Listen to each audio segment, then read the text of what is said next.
प्यारे साथियों नमस्कार। आप सब लोगों का मैं स्वागत करता हूं। आप सारे दोस्त जानते हैं कि हम लोग साथी हिस्ट्री की क्लासेस पढ़ रहे थे वंडर क्लास में, और आज हिस्ट्री की दूसरी क्लास पर हम पहुंच चुके हैं। यानी कल हम 45 क्वेश्चंस तक कर चुके थे। अभी उससे आगे बढ़ना है और आज प्रयास रहेगा कि आप 100 तक पहुंच पाएं। और फिर मैंने आपको कल बता ही दिया था कि भाई हम हिस्ट्री की एक क्लास और करेंगे ताकि और अच्छे से हो पाए, क्योंकि दो क्लासेस में मुझे ऐसा लग रहा था कि हम बहुत कम डेटा को कवर कर पाएंगे, कुछ डेटा छूट जाएगा इंपॉर्टेंट। तो वो इंपॉर्टेंट जो डेटा है वो छूटना नहीं चाहिए। तो एक बार ध्यान से क्वेश्चंस को पढ़ेंगे और ऑप्शंस को भी ध्यान से पढ़ा करो और आंसर देंगे। पहला क्वेश्चन आप लोगों के सामने है आज का, जो 46 है।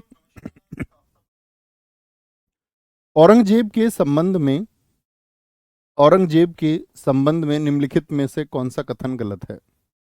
औरंगजेब को आलमगीर के नाम से जाना जाता था। जी भैया, सही बात है। सत्ता के लिए, यानी कि उस थ्रोन के लिए, उस पावर के लिए उसने अपने संघर्ष में औरंगजेब ने अपने भाई दारा, औरंगजेब का विद्रोह किससे था? दारा से कोह से। 3 वॉर लड़े उसने। क्या बोलते हैं उनको हम साथी? सबसे पहला वॉर जो उसने लड़ा वो था सामूगढ़ का वॉर, और अंतिम जो युद्ध उसने लड़ा वो था देवराई का वॉर।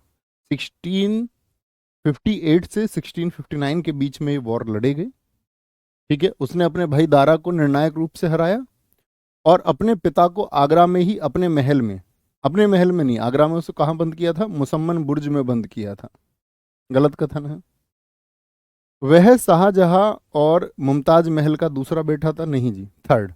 ये भी गलत है। बी एंड सी गलत हो गए। ठीक है, क्या बोलेंगे भैया? वो तीसरा बेटा था। 18वीं शताब्दी के मध्य में औरंगजेब की मृत्यु के बाद में मुगल साम्राज्य का पतन होता गया। ठीक है, यानी बी और सी गलत हो गए, क्योंकि बेटे कौन थे? सबसे बड़ा बेटा था दारा सिकोह, जो सबसे विद्वान था। दारा सिकोह ने कौन सी बुक लिखी थी? क्या बोलेंगे?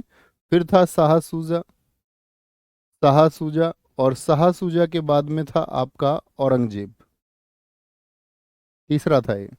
और औरंगजेब के बाद में था आपका मुराद बख्श। मुराद बख्श, इसने अपने सारे भाइयों को बाद में धोखा दिया।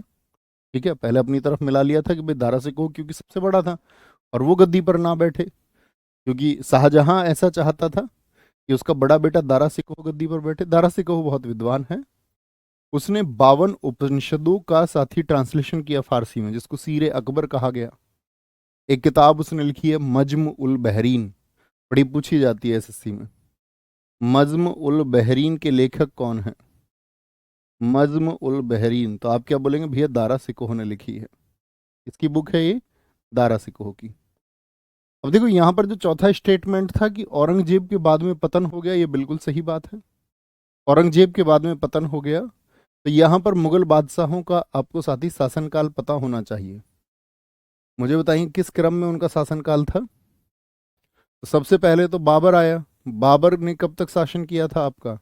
तो बाबर का शासनकाल है 1526 टू 30। हुमायूं का शासनकाल लिखें आप एक बार, मैंने आपको बताया है।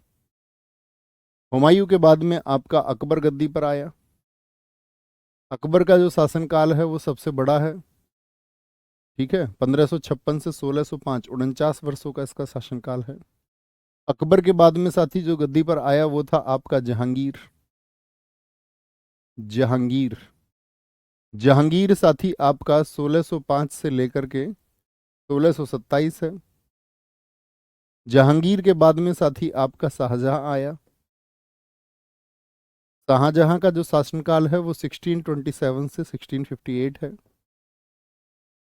और इसके बाद में आता है औरंगजेब। औरंगजेब,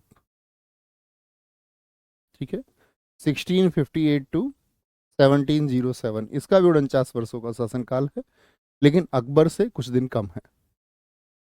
ठीक है, अगर बाबर की बात करते हैं, बाबर के बारे में हम जान चुके। हुमायूं का फेलियर हम जान चुके कि ज्योतिष में कौन विश्वास रखता था।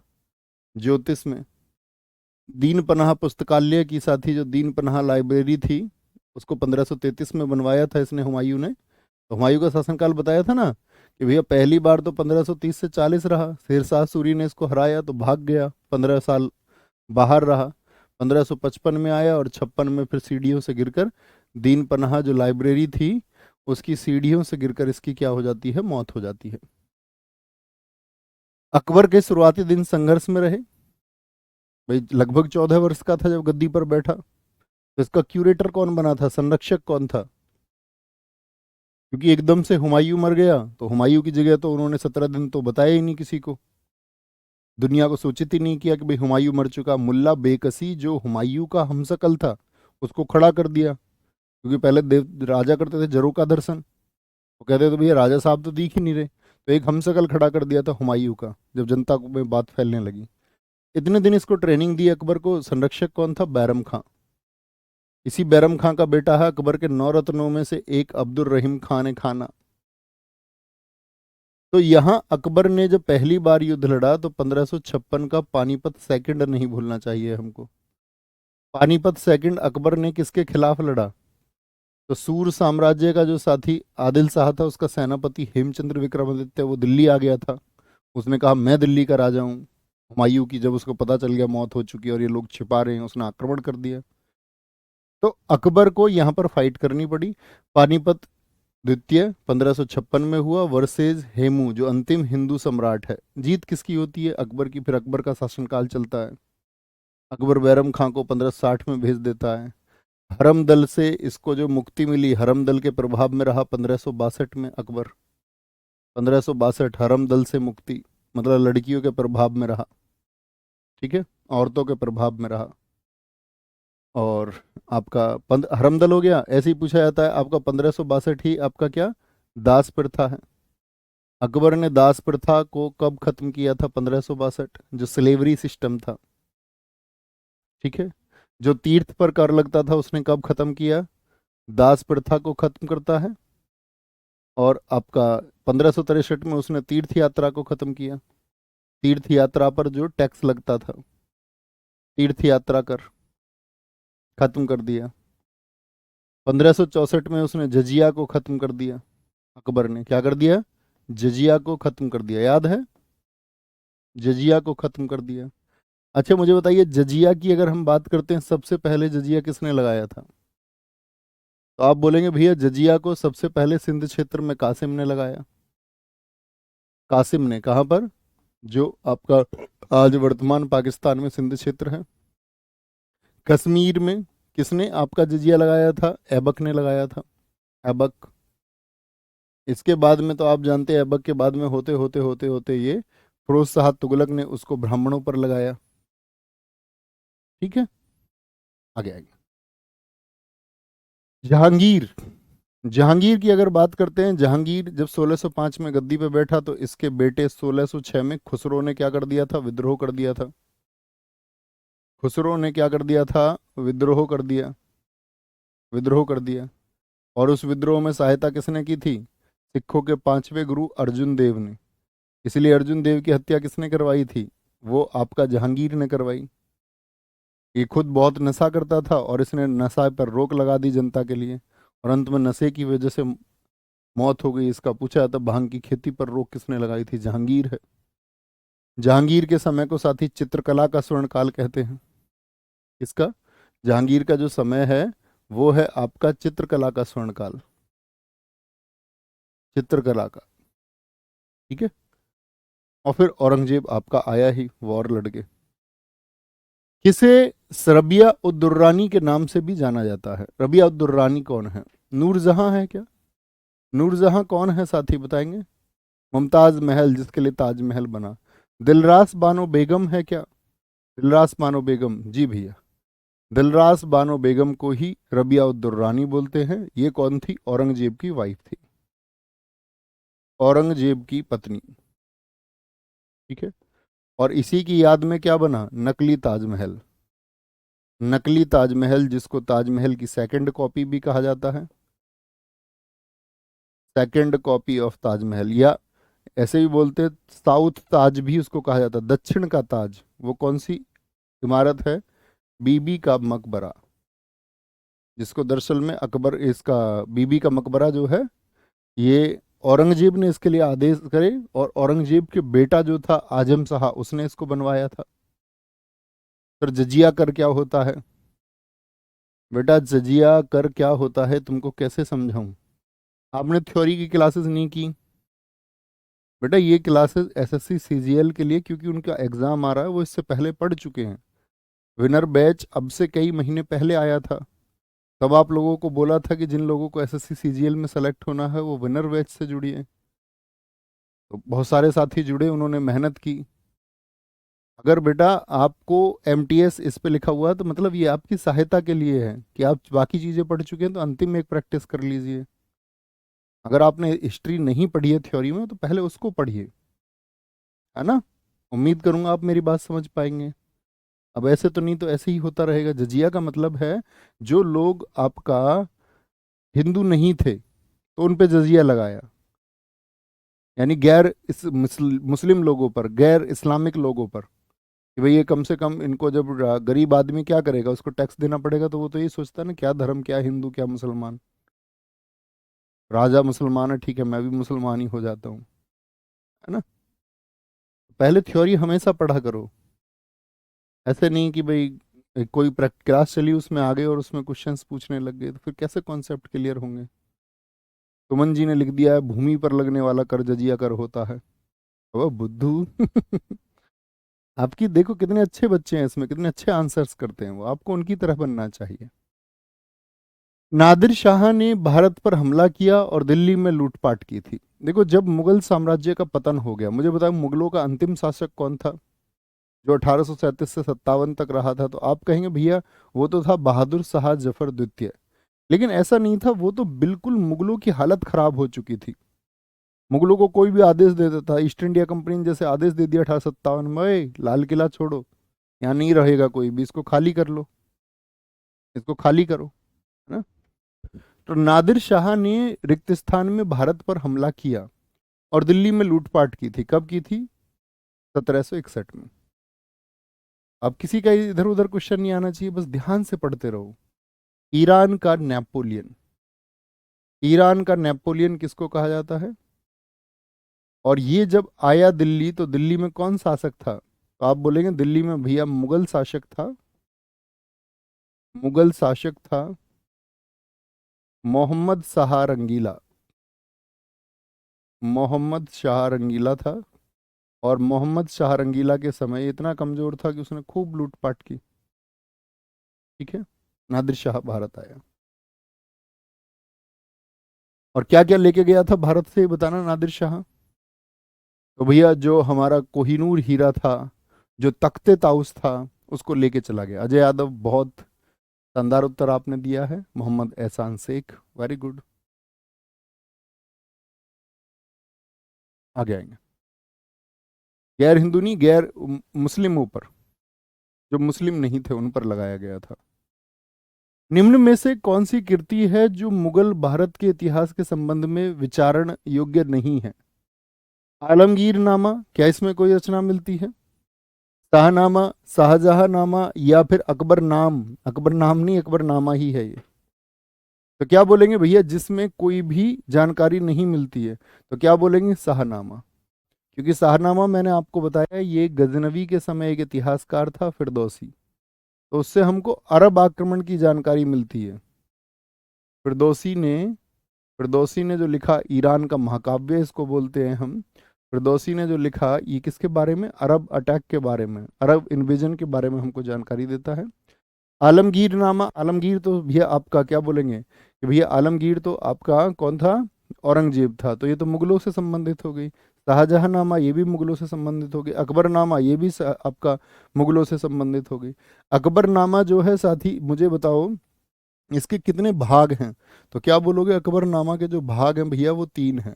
और इनसे बड़े इंपॉर्टेंट क्वेश्चन बन जाते हैं कि जो पहला भाग है इसका वो क्या बताता है अकबरनामा का? वो बताता है एंसेक्टर्स ऑफ अकबर, अकबर के जितने भी, अकबर के जो भी पूर्वज रहे, मतलब उससे पहले, जैसे हुमायूं है या आपका बाबर है, उनके सबके बारे में, उनके वंशज कहाँ से थे। दूसरा भाग जो है वो बताता है अकबर का कैसे साथी शासनकाल रहा, अकबर का जो साथी शासनकाल है उसके बारे में बताता है कि अकबर ने कौन कौन से कार्य किए। तीसरा भाग है साथी आपका, तीसरा भाग है जो इसके बाद की जानकारी देता है, अन्य जीवन की।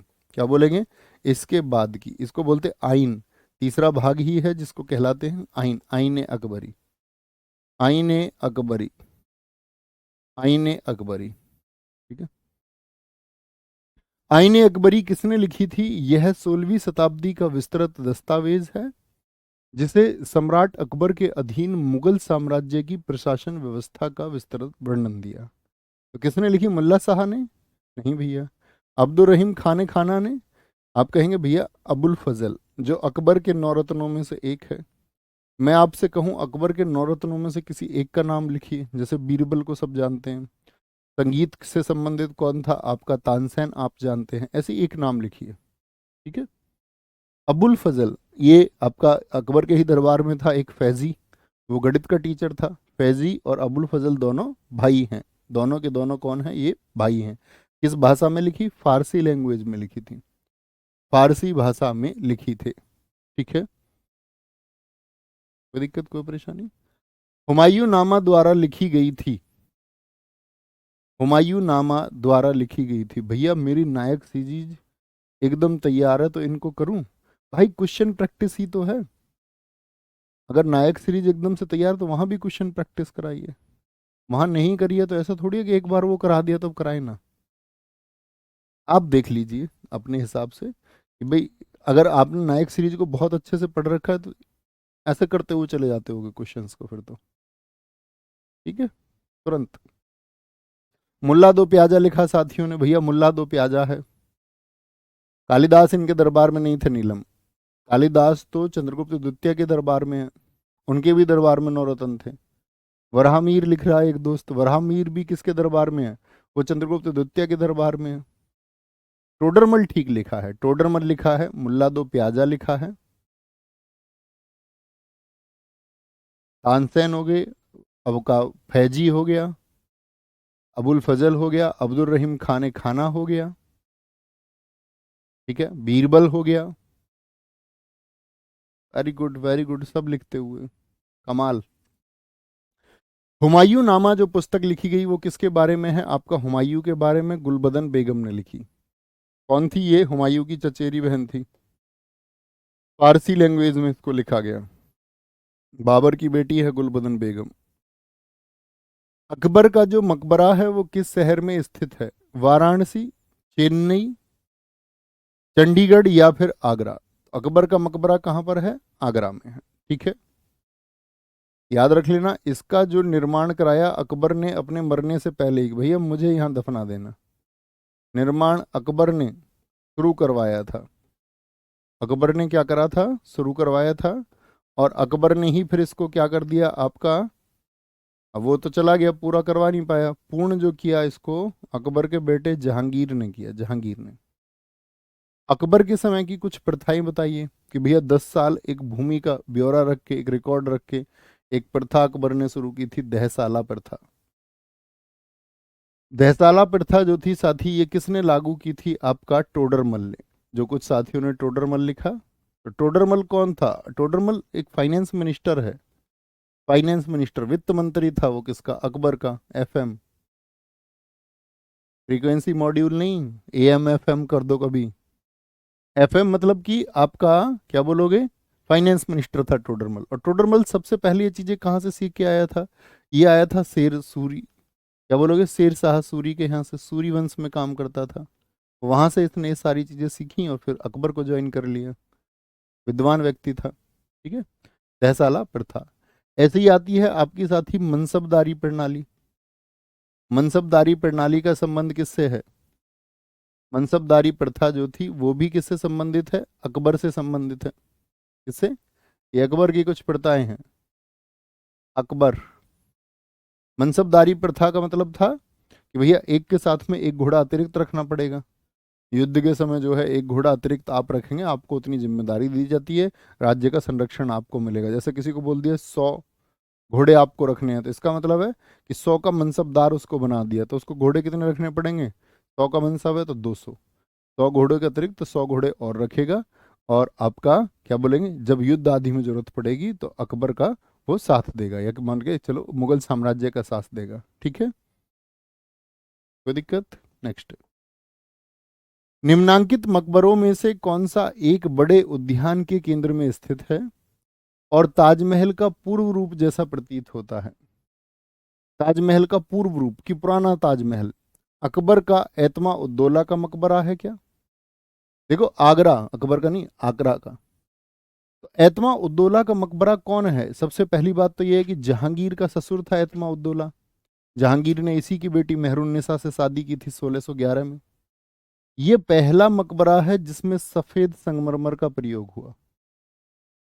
कितने दोस्त बता सकते हैं कि ऐसे ही जो ताजमहल में संगमरमर का प्रयोग हुआ वो कौन सी स्टाइल में हुआ, उस स्टाइल को क्या कहते हैं? जैसे सफेद संगमरमर का प्रयोग हुआ कहीं भी, तो संगमरमर की जो स्टाइल है ये होती है साथ ही आपका कि संगमरमर पर आप कोई पेंटिंग कर रहे हैं, कोई डिजाइनिंग कर रहे हैं, इसको बोलते हैं पित्रादुरा आर्ट या पित्रादुरा शैली भी कहा जाता है। तो पित्रादुरा शैली किसकी है? मुगलों के टाइम की है। सबसे पहले कहाँ प्रयोग हुई? आयतमा उद्दौला के मकबरे पर, फिर ताजमहल में भी हुई, है ना? कोई दिक्कत, कोई परेशानी इस बात में? तो ये क्या सबसे पुराना है? आप कहेंगे नहीं भैया। क्या ये ताजमहल जैसा दिखता है? सिकंदर का जो मकबरा है क्या ये दिखता है? नहीं जी। सासाराम में शेरशाह का जो मकबरा है, दिल्ली में हुमायूं के मकबरे को देखिए। समझ रहे हो? ताजमहल से मतलब कि जो ये वाली शेप है, ये वाली शेप है ना ताजमहल में ऊपर, तो ये वाली शेप, तो क्या बोलेंगे? इसका जो हुमायूं के मकबरे का निर्माण है वो किसने कराया था? क्या बोलोगे? भैया ये हाजी बेगम ने, जो हुमायूं की पत्नी थी, हाजी बेगम ने इसका निर्माण करवाया। और इसका जो डिजाइनर है या बोले आर्किटेक्ट है, इसका जो वास्तुकला डिजाइनर जो था इसका, उसका नाम है मिर्जा ग्यास बेग। तो मिर्जा ग्यास भी याद रखोगे तो कोई दिक्कत नहीं है, मिर्जा ग्यास। अब अगर आप देखोगे मुगलों के जितने भी बच्चे संतानें, कोई मर गए, बहुत सारे तो मतलब गद्दी पे बैठने से पहले ही मर गए, व्यसनों के शिकार थे, बहुत सारे नशे की वजह से मर गए। तो जो हुमायूं का मकबरा है इसको बोलते हैं मुगलों की कब्रिस्तान, the graveyards of Mughal, graveyard of Mughals, मुगलों का कब्रिस्तान इसको कहा जाता है। क्योंकि सारे मुगल कहाँ पर दफनाए गए थे? यहीं पर दफनाए गए ज्यादातर। 200 से ज्यादा लोग हैं, कई मुगलों के शासक यहाँ पर आपका दफनाए गए। ठीक है, आगे। निम्नलिखित में से कौन सा स्मारक तमिलनाडु में स्थित नहीं है? तमिलनाडु में नहीं है। मीनाक्षी अम्मन मंदिर है जी, क्या बोलेंगे जी भैया? पद्मापुरम पैलेस है, वल्लुवर कोट्टम है, ये आपका क्या है? वहां पर स्थित आपके दोस्त मॉन्यूमेंट्स हैं। लेकिन बेकल का किला कहाँ पर है? वो केरल में है। बेकल का किला कहाँ पर है? केरला में है। मैं आपसे पूछूं पनहाला का किला बताइए, क्योंकि राजस्थान के किले तो अक्सर सब लोग जानते हैं। पनहाला का किला कहाँ पर है? श्रीरंगपट्टनम का किला कहाँ पर है? श्रीरंगपट्टनम का किला कहाँ पर है? कांगड़ा का किला कहाँ पर है? कांगड़ा। मैं आपसे पूछूं चुनार का किला उत्तर प्रदेश में कहाँ पर है? तो पन्हाला महाराष्ट्र में हो गया। यहीं पर साथ ही महाराष्ट्र में एक जंजीरा का किला भी है, सचिन कई बार पूछा, जंजीरा का फोर्ट कहाँ पर है? श्रीरंगपट्टनम आपका कर्नाटक में है, कांगड़ा आपका साथी हिमाचल प्रदेश में है, और चुनार है यूपी के मिर्जापुर में। गुड्डू भैया गए हैं। क्या बोलोगे? चुनार में स्थित है। किला मुबारक कहाँ पर स्थित है? जहां पर रजिया को कैद कर लिया गया था। बहुत बढ़िया, सुनील जी ने लिखा है भैया, जहांगीर को न्याय की जंजीर के लिए जाना जाता है, वो आगरा में स्थित है। अरे गुड, ये हुई ना बात। किला मुबारक स्मारक कहाँ पर स्थित है? किला मुबारक, किला मुबारक का मतलब है कि वो कहाँ पर स्थित है दोस्त आपका? क्या बोलेंगे भैया? राजस्थान में, उत्तर प्रदेश, पंजाब, पंजाब के भटिंडा में। ऐसे अच्छे बच्चे की तरह किया करो। याद रखना, अगर आपकी तैयारी नहीं है, आपने नया ज्वाइन किया, जैसे आपने कल ही कोर्स ज्वाइन किया, कल ही चैनल पे आप आए या 10 दिन पहले आए, तो कभी भी अगर आप किसी चीज में शामिल हो रहे हैं तो एकदम शांत होकर शामिल होइए, चीजों को ऑब्जर्व कीजिए, क्या टीचर्स कहते हैं उसको फॉलो करना है बड़े ध्यान से। फॉलो करने में फिर देखिए, अच्छा मुझे तैयारी करनी है अभी, तो पहले आपको बेसिक्स क्लियर करने होंगे। बेसिक्स कैसे क्लियर होंगे? या उसके लिए या तो आप बुक पढ़ें, ठीक है, कोई बेसिक बुक पढ़ लें, या फिर आपका जो टीचर्स ने आपका थ्योरी में क्लास कराई हुई है उसके लिए आप यूट्यूब माध्यम चुन सकते हैं, कोई भी अपने टीचर चुन सकते हैं कि भैया मैं तो ये विषय इनसे क्लियर करूँगा। है ना। उस हिसाब से पढ़ के समझ के तब आगे बढ़िए। ऐसे टारगेट मत बना लेना कभी भी कि भैया 2 महीने में धरती पलट दूंगा, 10 दिन में आकाश को नीचे ले आऊंगा। ऐसे टारगेट से बचना है बस, है ना। लंबी तैयारी में हमेशा सिलेक्शन में समय लगता है। कई कई बार आपका वर्षों लग जाते हैं, कई कई बार आपका रिजल्ट्स 2 वर्ष में आएंगे, कई बार 1 वर्ष में भी आते हैं। फिर परीक्षा का स्तर कैसा है, 8 महीने में भी रिजल्ट बनते हैं, 6 महीने में भी रिजल्ट बनते हैं, लेकिन कम से कम है ये समय। उसके लिए तैयार रहिए पहले से, है ना। श्री गोविंद गुरु क्या बोलेंगे, श्री गुरु गोविंद सिंह जी ने रिक्त स्थान में खालसा पंथ की स्थापना की थी। खालसा पंथ की 1701, 1697, 1705, ये 1699। तो क्या बोलेंगे भैया, गुरु गोविंद सिंह जी ने किसकी स्थापना की थी भैया, खालसा पंथ की 1699। ठीक है, क्या बोलेंगे, गुरु गोविंद सिंह। इन्होंने ही, साथी आपका कौन से गुरु थे ये बताएं जरा। इन्होंने ही भैया पाहुल सिस्टम को, पाहुल प्रणाली को लागू किया था। और ये कौन से गुरु थे भैया, ये 10वें गुरु थे, 10वें गुरु थे। इन्होंने ही क्या जोड़ा था, इन्होंने कहा था मेरे बाद में कोई गुरु नहीं होगा, जो आपका पवित्र पुस्तक है गुरु ग्रंथ साहिब वही हमारी प्रमुख रहेगी। ठीक है। अच्छा मुझे बताओ, जो पहले गुरु थे वो कौन थे। पहले गुरु थे गुरु नानक देव, जिन्होंने जप्पू जी पुस्तक लिख के अपनी वाणी को पहुंचाया लोगों तक, गुरु नानक देव। सेकंड कौन थे, गुरु अंगद देव थे, गुरु अंगद देव थे। ठीक है। तीसरे कौन थे, तीसरे थे भैया अमरदास, अमरदास। ठीक है, अमरदास थे, ये आपको पता होने चाहिए। जैसे इसमें महत्वपूर्ण है, पांचवें गुरु कौन थे, पांचवें गुरु अर्जुन देव, जिनका जिक्र मैंने अभी किया था। नवे गुरु कौन थे बताएंगे, नवे गुरु थे गुरु तेग बहादुर। ठीक है, गुरु तेग बहादुर सिंह जी, जीटीबी सिंह जी। आदि ग्रंथ अथवा गुरु ग्रंथ साहिब का संकलन निम्नलिखित में से किसने किया था। गुरु ग्रंथ साहिब का जो संकलन किया, जो पवित्र पुस्तक है, वो किसके द्वारा किया गया था बताएंगे। गुरु तेग बहादुर जी ने किया था, या गुरु नानक देव, या गुरु गोविंद सिंह, या फिर गुरु अर्जुन देव। तो जो पवित्र पुस्तक है उसका साथी जो संकलन किया है वो किसके द्वारा हुआ है, कंपाइलेशन गुरु अर्जुन देव के द्वारा। ठीक है, पांचवे गुरु थे। विश्व प्रसिद्ध स्वर्ण मंदिर की आधारशिला किसने रखी। पहले तो मुझे बताइए स्वर्ण मंदिर कहाँ पर है।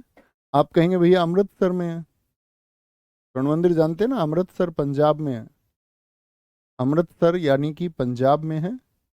और पूछ रहा है कि उसकी जो आधारशिला रखी गई, जो उसका फाउंडेशन स्टोन था, वो किसने लिखा था। हजरत मियाँ मीर, एक संत थे, अकबर ने उनको न्योता दिया। ठीक है, अकबर के समय पर, अकबर के समय पर तो उनको न्योता दिया गया स्वर्ण मंदिर को जब स्थापित किया जा रहा था कि भाई आप आइए। तो बहुत बढ़िया जी,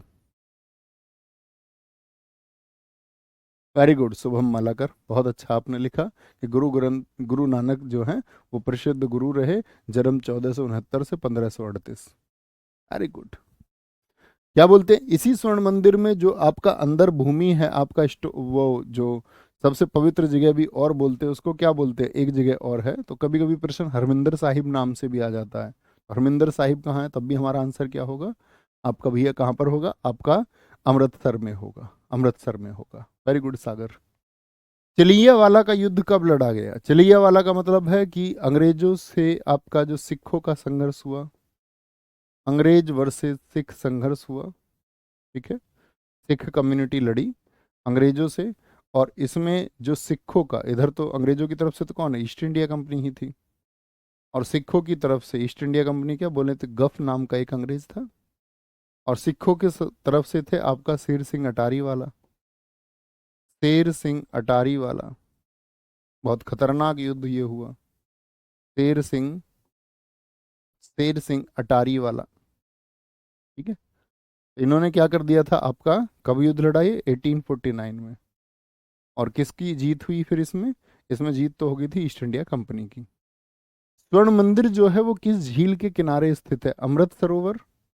ठीक है, गोल्डन झील, हरी के झील, ये भी पंजाब की ही झील है, याद रख लेना। सुखना चंडीगढ़ की है, चंडीगढ़ की झील है। हरिके, और ये भी आपका झील अमृत सरोवर झील जो है, इसके किनारे पर स्वर्ण मंदिर स्थित है। ठीक है, इस पे क्या स्वर्ण जो गोल्ड है वो किसने लगवाया था, कौन से राजा थे बताइए? तो आप कहेंगे भैया वो आपका राजा रणजीत सिंह ने इसके लिए सोना दिया था।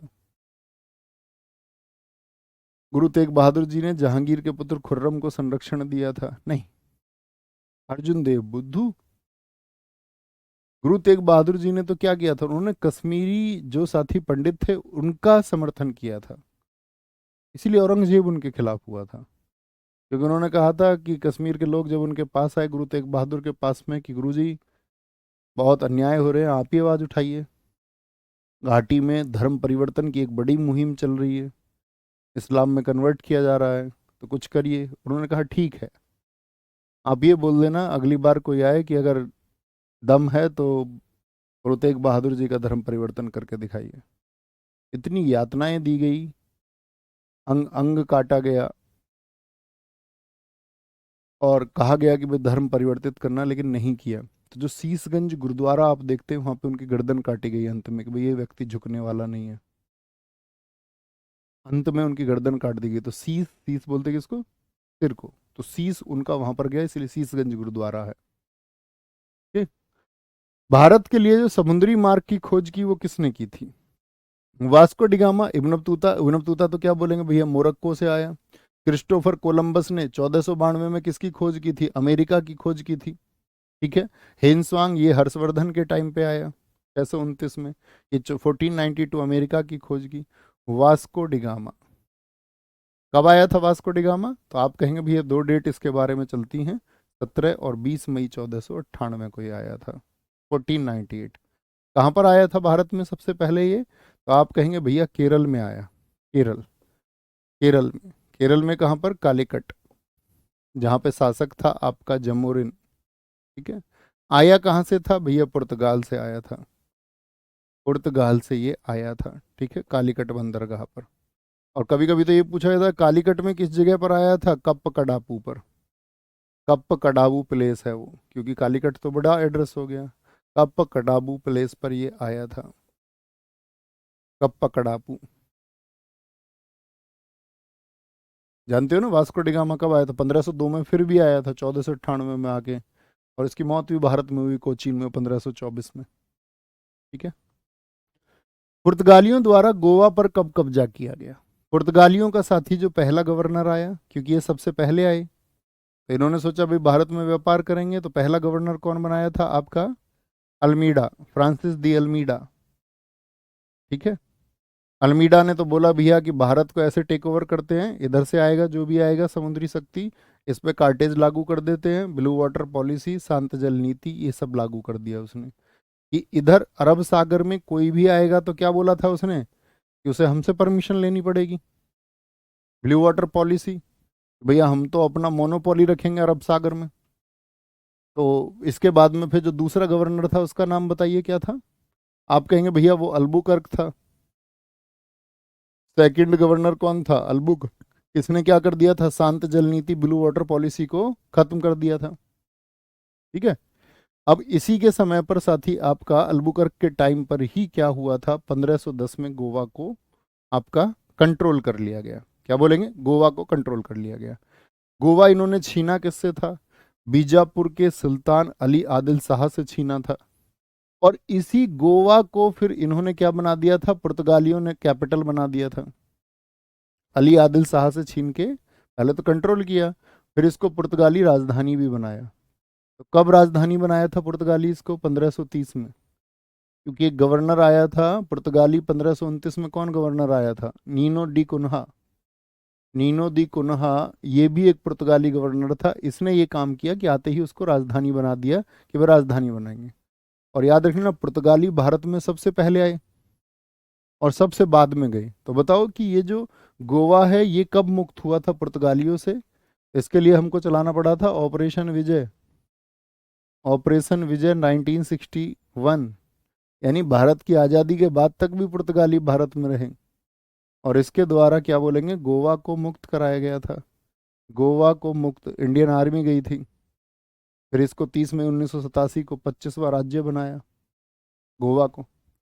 अच्छा, जब ये भारत में व्यापार करने आए पोर्टुगीज, तो इन पुर्तगालियों ने साथी आपका क्या किया था? पहली कोठी कहाँ पर बनाई थी?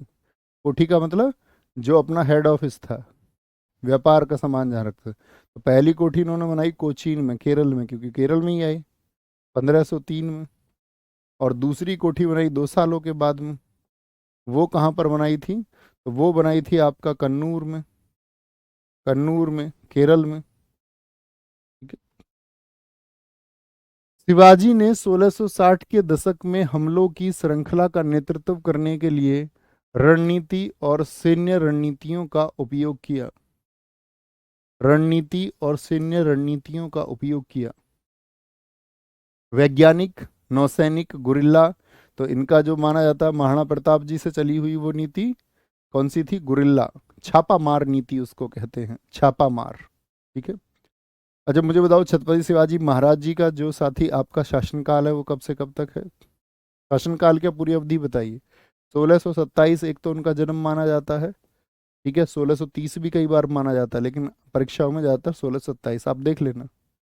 अभी ऐसा तो कॉन्ट्राडिक्शन हो जाएगा, दोनों देगा नहीं कि उनके जन्म के बारे में। ठीक है, दोनों वर्ष आपका चर्चित हैं।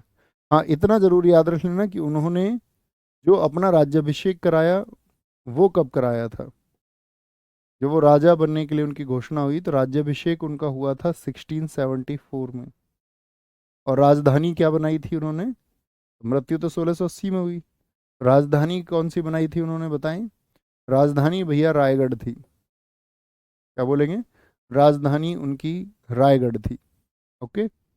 दो तरह से उनका जैसे कॉमन क्वेश्चन पूछे जाते हैं। निश्चलपुरी गोस्वामी ने, गंगा भट्ट ने वैदिक विधि से उनका राज्याभिषेक किया, निश्चलपुरी गोस्वामी ने तांत्रिक विधि से उनका राज्याभिषेक किया। हाँ, आगे आएंगे। पानीपत की तीसरी लड़ाई वर्ष में लड़ी गई थी। पानीपत की तीसरी लड़ाई किस वर्ष में लड़ी गई थी? 1761, 1762, 1763 या फिर 1760? तो पानीपत का तीसरा युद्ध हुआ 1761 में, 14 जनवरी 1761। कौन आया था? इस समय भारत में मतलब मुगलों की शक्ति तो कमजोर हो गई थी, और मुगलों की शक्ति कमजोर हो गई तो साथ ही आपका ईरान की तरफ से बहुत लोग, अफगानिस्तान की तरफ से, तो मोहम्मद अब्दाली आया। क्या बोलेंगे? अब्दाली आया। और अब्दाली किसके खिलाफ लड़ा था? मराठों के खिलाफ। मराठे उत्तर भारत में जाके लड़े। कहाँ पर? पानीपत, हरियाणा में पड़ता है। सोचो मराठों को कहाँ आना पड़ा। उत्तर भारत के लोग कहाँ थे? तो आज भी दक्षिण भारत में प्रश्न उठते हैं, भैया जब हम आए थे युद्ध लड़ने इतनी दूर 2000 किलोमीटर, तुम्हारे फोन तो स्विच ऑफ थे। हैं? कहाँ थे तुम? इधर तुम सारे, बोला उन्होंने नॉर्थ इंडिया में तुम दादा बनते हो सारे। जब वो अब्दाली आया था तो तुम सब कहाँ थे? सारे लोग जो ताकतवर लोग बनते हैं वो सब कहाँ थे? मोहम्मद शाह अब्दाली आया। और वर्सेस मराठा। मराठों की तरफ से कौन थे साथी आपका, बताएंगे? मराठों की तरफ से मेरा आपसे क्वेश्चन है, मराठों की तरफ से जो नेतृत्व किया था वो किसने किया था? फटाफट आंसर करेंगे। मराठों की तरफ से तो अहमद शाह अब्दाली इस युद्ध को जीता था और चला गया आपका वापस। जी। तालाबाई की संधि पर रिक्त स्थान में हस्ताक्षर किए गए थे, जिसमें सबसे पहले एंग्लो मराठा युद्ध, एंग्लो का मतलब अंग्रेज और मराठों के बीच जो युद्ध हुए, अंग्रेज और मराठों के बीच में, तो वो सालाबाई की संधि कब हुई थी? क्वेश्चन ये है। जून 1782 में, मई 1782 में, अप्रैल 1782 में, अगस्त 1782 में। ये कमीशन का क्वेश्चन है आपका, यूपीपीसीएस तब महीने पूछ लेता है। ठीक है, एसएससी कभी नहीं देता इतना जटिल। मई 1782 में। दरअसल में जो पहला आपका वॉर हुआ वो 1775 से, ठीक है, सूरत की संधि से शुरू हुआ और सालाबाई की संधि पर खत्म हुआ, फर्स्ट। सेकंड जो था साथी आपका बसीन की संधि से शुरू होता है 1803 से 1806, और खत्म किस पर हुआ था? राजापुर घाट संधि पर। और तीसरे में तो साथी आपका मराठे, उन्होंने पेशवाई को ही खत्म कर दिया था। मराठों का जो साथी आपका पेशवा पद होता था, थर्ड हुआ 1817 से 18। यहाँ पर ये बोले तो अंग्रेजों का पूरी तरह से शासन हो गया था। कंट्रोल कर लिया था इन्होंने मराठों को। भारतीय इतिहास में सन 1756 में घटित हुई कालकोठरी की घटना कहाँ हुई थी? 1756 में, 1756 में, 1757, 1756, दोनों बहुत इंपॉर्टेंट है और एसएससी के सबसे इंपॉर्टेंट क्वेश्चंस का क्रम यहाँ से शुरू होता है। इसके बाद में हम जो भी क्वेश्चन करेंगे कल तक, मैं कहूँ कि हिस्ट्री का जो अब तक हमने पढ़ा वो तो ऐसा है जिसको आए या ना आए, कई बार हो जाता है, लेकिन सबसे ज़्यादा क्वेश्चंस यहाँ से पूछे जाते हैं, इस क्रम को ध्यान रखेंगे। तो 1756 में साथी याद रख लेना, जो आपका कहाँ पर घटना घटी, कलकत्ता में, तो आप कहेंगे जी भैया कलकत्ता में ये घटना घटी। किसके समय पर घटी थी, क्या बोलेंगे भैया? 20 जून 1756 को क्या हुआ भाई, अंग्रेज जो थे वो अपना, क्योंकि बंगाल हमारा उस टाइम कृषि में बहुत अच्छा था, खेती में बहुत अच्छा था, तो वो कंट्रोल करना चाहते थे इसको, तो उनकी नज़र बंगाल पर थी। बंगाल का उस समय नवाब कौन था? बंगाल का नवाब था सिराजुद्दौला। भाई इसको यार कम कर लो, हमें जमाओगे क्या थोड़ी देर में, जम जाएंगे, इसे बंद कर लो यार। क्या बोलेंगे? नवाब सिराजुद्दौला। सिराजुद्दौला ने बोला अच्छा अंग्रेजों तुम्हें मैं चाचा ठीक करता हूँ, और ठीक करने के लिए उसने क्या कर लिया, जो अंग्रेज वहां पर आए थे कब्जा करने के लिए उनको बंद कर लिया। एक काल कोठरी में 146 लोगों को 10 बाई 12 के कमरे में बंद कर दिया, सुबह को 23 जिंदे बचे बस, 123 मर गए उस कमरे में ही। ठीक है, इस घटना का जिक्र किसने किया? हॉलवेल ने, क्योंकि ये बंगाल का गवर्नर बना था बाद में, लेकिन इन 23 जिंदा लोगों में से एक व्यक्ति है ये, इसने जिक्र किया था इसका। बोला भैया बहुत खराब आदमी है ये तो, अच्छे भेज दिए हम, तो वो तो खत्म ही हो गए ना 123 लोग उनकी, ऐसे समझो ब्रिटिशर्स तो ये कहते होंगे कि शहादत हो गई उनकी। इसी घटना का अंजाम बना क्या? प्लासी युद्ध। और भारत में अंग्रेजी शासन की जो शुरुआत हुई, प्लासी का वॉर कब लड़ा गया? 23 जून 1757 को, 1757 को। इसमें कौन आ गया आपका? इस बार अंग्रेजों की कमान संभाली क्लाइव ने।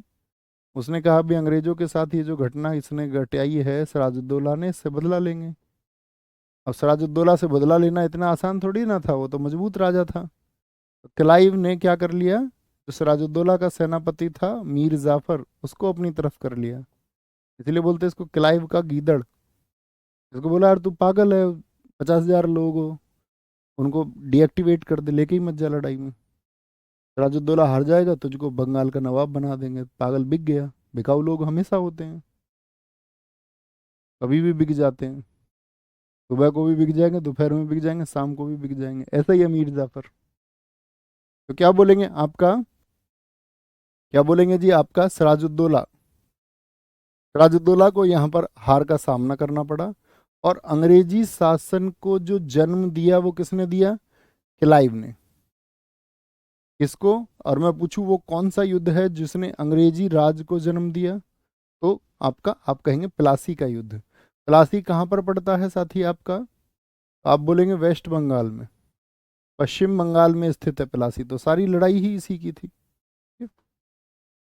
बंगाल के नवाब सिराजुद्दौला प्लासी की लड़ाई में किस वर्ष हारे थे, यही क्वेश्चन आ गया। 1757। अब यहाँ पर हमको एक युद्ध का जिक्र और करना पड़ता है कि अंग्रेजी शासन की शुरुआत तो प्लासी से हो गई, अंग्रेजी राज जो स्थापित हुआ वो किस युद्ध से हुआ? तो वो आपका 22 से 23 अक्टूबर, 2 दिन चला, और कुछ नहीं था अंग्रेजों के पास हकीकत में लड़ने के लिए, 150 सिपाही, 150 सिपाही। सिराजुद्दौला के पास 50,000 की सेना, सेना ने पार्टिसिपेट ही नहीं किया। सिराजुद्दौला कह रहा यार तुम ये क्या कर रहे हो, क्योंकि वहां के सेठ बगावत कर गए। कहते हैं ना लालच व्यक्ति के अंदर होता है, उसके लिए व्यक्ति अपने मालिक से भी बगावत कर देता है। वहां के जो सेठ थे आपका अमी चंद जैसे लोग, जगत सेठ जैसे लोग, उन्होंने बगावत कर दी। और यार ताकत हम लेंगे, हम बनेंगे ना मालिक खुद। तो उन्होंने बोला यार सिराजुद्दौला को मालिक क्यों बनाए, दुनिया में सारी घटनाएं ऐसे घटती हैं। बक्सर, बक्सर, क्या बोलेंगे आपका? बक्सर का युद्ध। बक्सर कहाँ पर स्थित है आपका? बिहार में। इसमें साथी अंग्रेजों की तरफ से कौन था? तो जो ईस्ट इंडिया कंपनी थी उसकी तरफ से था हेक्टर मुनरो। इसने बोला भाई साहब मुझे दो ये जिम्मेदारी। और इसके खिलाफ जो थे वो कौन कौन लोग थे? मीर कासिम, क्योंकि वो अंग्रेजों ने जो प्रॉमिस किया था मीर जाफर से उसको गद्दी पे बिठाया। मीर जाफर जो है उन्होंने देखा ये तो पगला आदमी है? इसको तो गलती बना दिया, उसको हटा के मीर कासिम को बना लिया। मीर कासिम पर भी उनका वश जब नहीं चला तो इसको हटा लिया। तो मीर कासिम ने विद्रोह किया। इसने अपने साथ में अवध का जो नवाब था शुजाउद्दौला उसको मिलाया। बोला भैया अब बहुत हद हो गई, अब साथ मिलकर लड़ना पड़ेगा, ये तो आदमी बहुत मजबूत होते जा रहे हैं। फिर एक और को बुलाया। कौन मुगल सम्राट था जो इनके साथ शामिल हो गया? बोले ठीक है भैया, शाह आलम। ये 1760 से 1806 तक मुगल शासक था दिल्ली की गद्दी पर। इसको भी बोला भैया तुम भी आओ ना हमारे साथ। बोला ठीक है आ जाते हैं। लेकिन क्या बोलेंगे, किसकी जीत हुई? ईस्ट इंडिया कंपनी की जीत हुई। वो बोले सुसरे हम और मरवा दिए सुजाउद्दौला और शाह आलम। उल्टे उनको युद्ध में हारना पड़ा। अंग्रेजों ने उन पर भी नकेल कसी, 26 लाख और 52 लाख रुपए उनको देने पड़े, है ना? तो क्या बोलेंगे भैया, मीर कासिम था। 1757, ये दोनों युद्ध आपको पता होने चाहिए। एक वांडीवास का युद्ध मैं आपसे पूछूं, वांडीवास वॉर कब हुआ था? वांडीवास वॉर हुआ था 1760 में। ठीक है, वांडीवास युद्ध, यहाँ पे अंग्रेजों ने अन्य शक्तियों को हराया। श्रीरंगपट्टनम में हुए चौथे एंग्लो मैसूर युद्ध में किसकी हत्या हुई थी? बताएंगे जी। सौरभ पटेल जी ने लिखा है हुगली नदी के तट पर स्थित है पलासी भैया। बिल्कुल ठीक आपने लिखा है भैया। शाह आलम द्वितीय था ना? जी भैया, शाह आलम सेकंड था। शाह आलम द्वितीय था 1760 से 1806 तक। Very good. श्रीरंगपट्टनम में अब अंग्रेज लड़ते उधर बंगाल में कब्जा जमा के जगह जगह। तो जो चौथा एंग्लो मैसूर युद्ध था, एंग्लो का मतलब अंग्रेज, और मैसूर से जो युद्ध टीपू सुल्तान। क्या बोलेंगे भैया, कितने युद्ध हुए अंग्रेजों और के मैसूर साम्राज्य के बीच में? तो आप कहेंगे जो फर्स्ट वॉर हुआ, फर्स्ट वॉर हुआ आपका आंग्ल मैसूर, यानी अंग्रेज और मैसूर साम्राज्य के बीच में।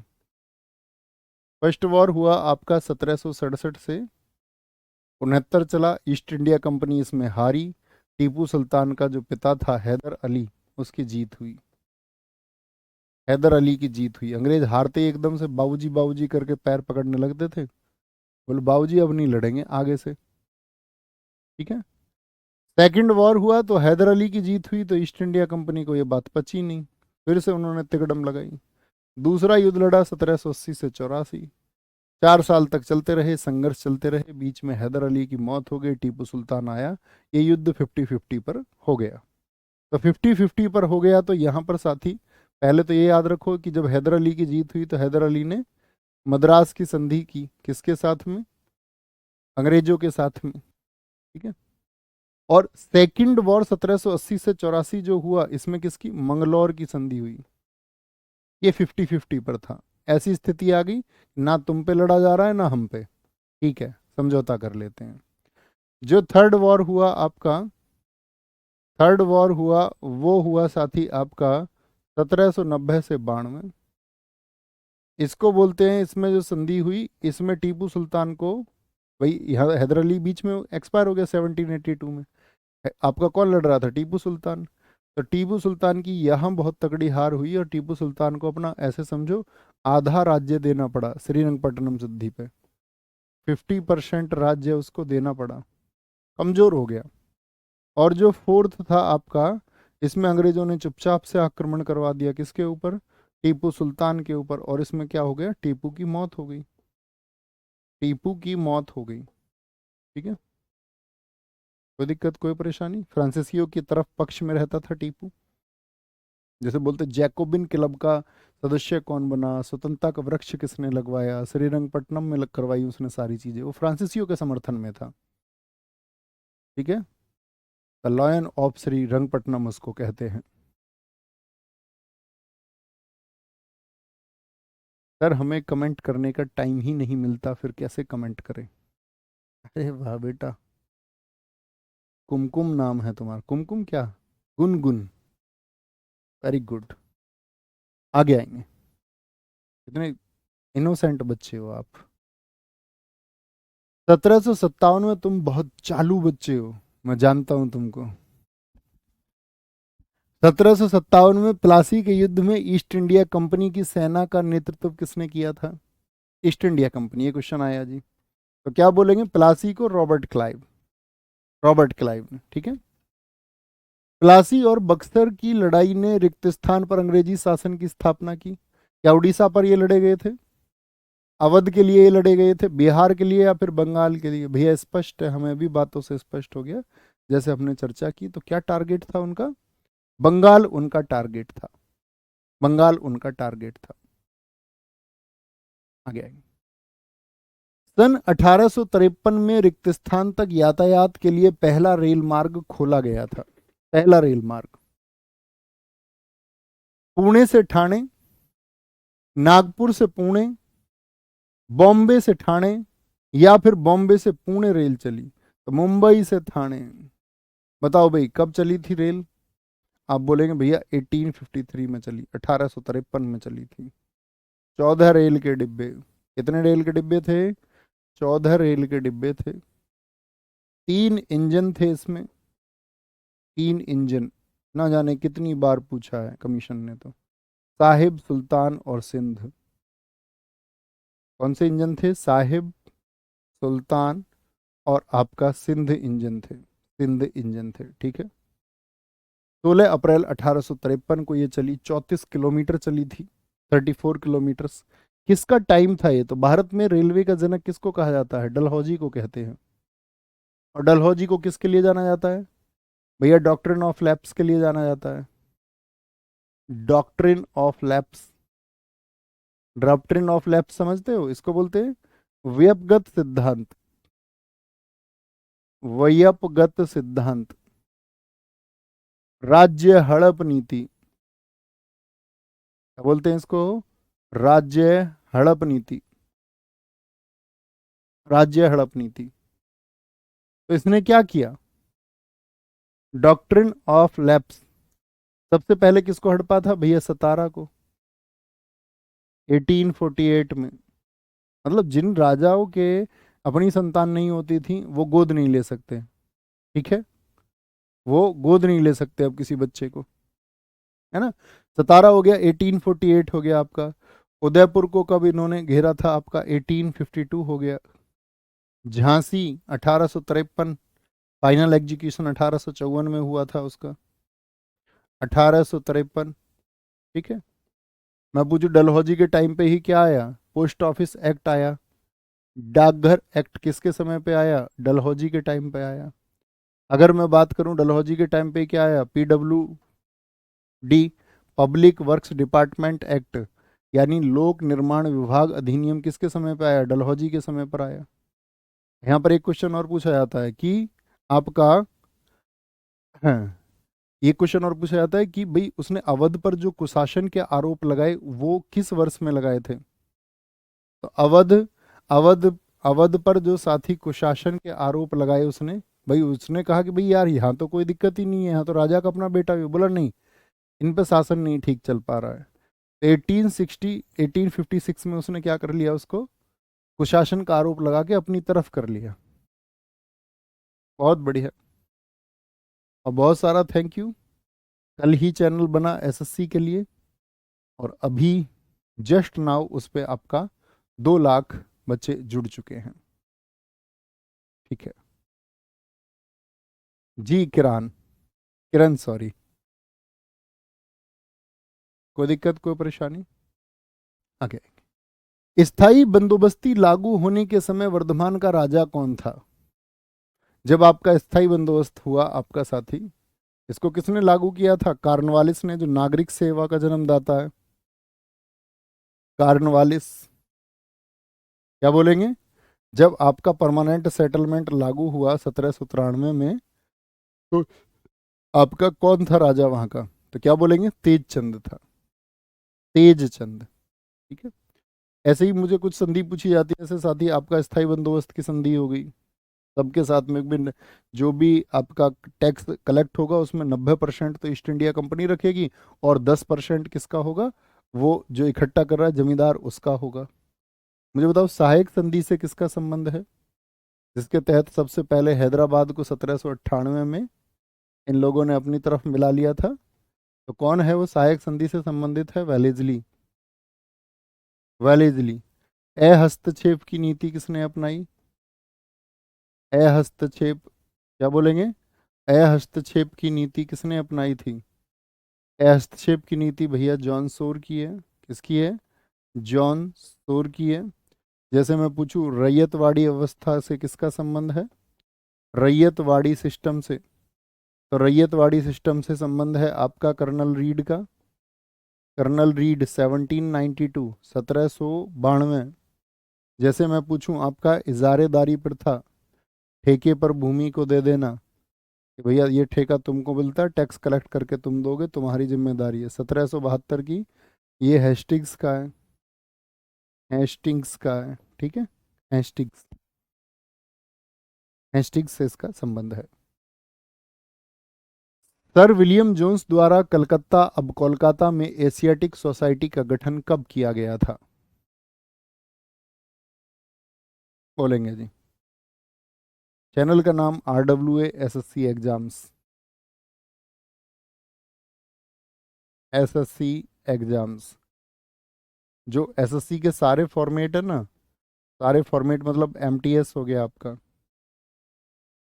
CHSL हो गया, CPO हो गया आपका, CGL हो गया, इन सब के एनालिसिस, इन सब की क्लासेस, या आपका सिलेक्शन पोस्ट हो गया, स्टेनो हो गया, JE हो गया आपका, तो इन सब की जो क्लासेस है, या कोई भी और SSC का एग्ज़ाम है आपका, यानी कि सिर्फ GD तो हमारा मेंस पे चलता ही रहेगा, क्योंकि उस पर बच्चे उसी पे जुड़े हुए हैं अभी, बाकी सब इधर आपका है ना। तो क्या बोलेंगे? अब कोलकाता में एशियाटिक सोसाइटी का गठन कब किया गया भैया? 1784 में किया गया, 1784 में किया गया, 1784, 1784 में किया गया। ठीक है। अच्छा, क्या उद्देश्य था, आप कोई बता सकता है एशियाटिक सोसाइटी का? ये बहुत बुद्धिमान व्यक्ति था विलियम जोन्स, और विलियम जोन्स ने देखा कि भारतीय शास्त्रों में बहुत ज्ञान है, तो उसने कहा कि भाई अब इनको क्या करेंगे, इंग्लिश में ट्रांसलेट करते हैं।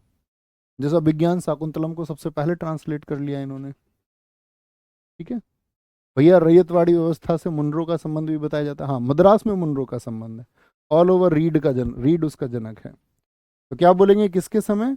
वॉरेन हेस्टिंग्स के समय पर, वॉरेन हेस्टिंग्स के टाइम पर। ठीक है।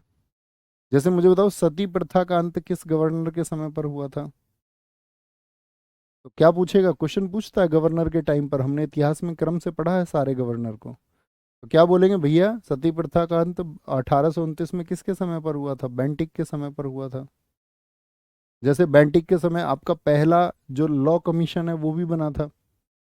कितने लोग बता सकते हैं जो पहला विधि आयोग बना, जो फर्स्ट लॉ कमीशन बना, उसके प्रेसिडेंट कौन थे? 1834 में, भाई 1828 1835 था कौन? आपका बेंटिक। तो जो पहला लॉ कमीशन बना 1834 में, वो किसने बनाया था, मतलब उसका अध्यक्ष किसको बनाया गया था? तो आप कहेंगे मैकाले को।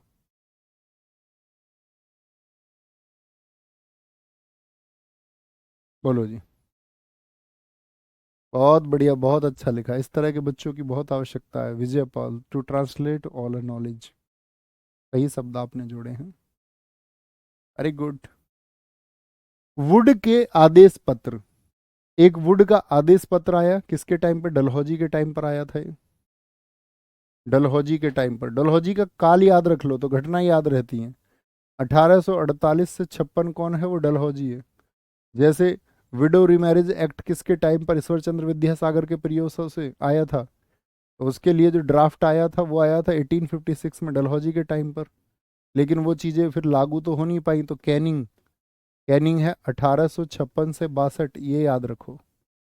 जैसे मैं अब तुमसे पूछ लूँ 1857 क्रांति कब हुई थी? तो आपको गवर्नर जनरल जो या गवर्नर या वाइसराय के काल पता होते हैं तो घटना आप बता सकते हैं। तो वुड का मतलब था शिक्षा। उन्होंने बोला जो हायर एजुकेशन है वो उसका मीडियम क्या होना चाहिए, हायर एजुकेशन का जो मीडियम है वो क्या होना चाहिए। तो उन्होंने बोला हायर एजुकेशन का जो मीडियम है वो इंग्लिश होना चाहिए। इसी के लिए आया वुड, जिसको बोलते भारतीय शिक्षा का मैग्ना कार्टा। मैग्ना कार्टा मतलब आदेश। भारतीय शिक्षा का मैग्ना कार्टा लाया कौन, वुड लाया। वुड पता है कौन थे उस टाइम पे? वुड था आपका दोस्त उस समय। आपने कभी पॉलिटी में पढ़ा हो तो एक चीज पढ़ते होंगे आप, 1784 का पिट्स इंडिया एक्ट। तो 1784 का जो पिट्स इंडिया एक्ट था उसमें आपका कंपनी की कार्यविधि दो तरह से हो गई थी। एक तो बोर्ड ऑफ कंट्रोलर्स थे, एक बोर्ड ऑफ डायरेक्टर्स थे। तो जो बोर्ड ऑफ कंट्रोलर्स चला रहा था उस बोर्ड ऑफ कंट्रोलर्स के अध्यक्ष थे इस टाइम पे 1854 में चार्ल्स वुड। तो इसने बोला कि भैया जो आपका यूनिवर्सिटीज में एजुकेशन है, जो हायर एजुकेशन है, उसको इंग्लिश कर दिया जाए। और साथ में महिला शिक्षा की बात भी की। हमेशा बहुत सारा प्यार मेरे साथी विवेक सागर आगे आएंगे। बनारस हिंदू विश्वविद्यालय की स्थापना कब की गई थी? सबसे पहले बना था CHC, central Hindu college. Central Hindu college किसने बनाया था? तो सेंट्रल हिंदू कॉलेज भारत के लिए जो बहुत हितैषी और बहुत काम किया, एनी बेसेंट जी ने। एनी बेसेंट जी ने। यही CHC बना आपका 1916 में, क्या बोलेंगे, BHU, बनारस हिंदू विश्वविद्यालय। किसने प्रयास किया था? आपका पंडित मदन मोहन मालवीय जी ने। पंडित मदन मोहन मालवीय ने इनके लिए प्रयास किया। बहुत इंपॉर्टेंट है ये, ठीक है, ये बात याद रखेंगे। पूछ ले किसके टाइम पर हुआ था ये, तो आप कहेंगे हार्डिंग सेकंड के टाइम पर हुआ था। हार्डिंग सेकंड 1910 से 1916। जितनी भी घटनाएं अब बीच में होंगी, जितनी भी घटनाएं होंगी, कितने दोस्त बता सकते हैं हार्डिंग सेकंड के बाद में कौन आया था? जैसे मैं बोल दूं महात्मा गांधी जब भारत वापस आए 1915 में, तो कौन था आपका, कौन था आपका वायसराय? तो हार्डिंग सेकंड था आपका। बीच में कोई भी घटना का नाम मैं दे दूं, जैसे मैं बोल दूं आपका बंगाल विभाजन को जब वापस लिया गया 1911 में वापस लिया गया था, तो कौन थे? Hardinge second. ऐसे वर्ष पता होते हैं तो फिर घटनाएं अपने आप कर सकते हैं आप, उतना आपको शार्प होना पड़ेगा। 1875 में मोहम्मडन एंग्लो ओरिएंटल कॉलेज, तो कॉलेज तो बना 1875 में, जो बाद में AMU बन गया, अलीगढ़ मुस्लिम यूनिवर्सिटी। तो आपका मुस्लिम शिक्षा के लिए सबसे ज्यादा काम करने वाले व्यक्ति कौन थे? जाकिर हुसैन जी, मोहम्मद अली जिन्ना, नहीं भैया, मौलाना अबुल कलाम आजाद, ये तो शिक्षा मंत्री थे भारत के।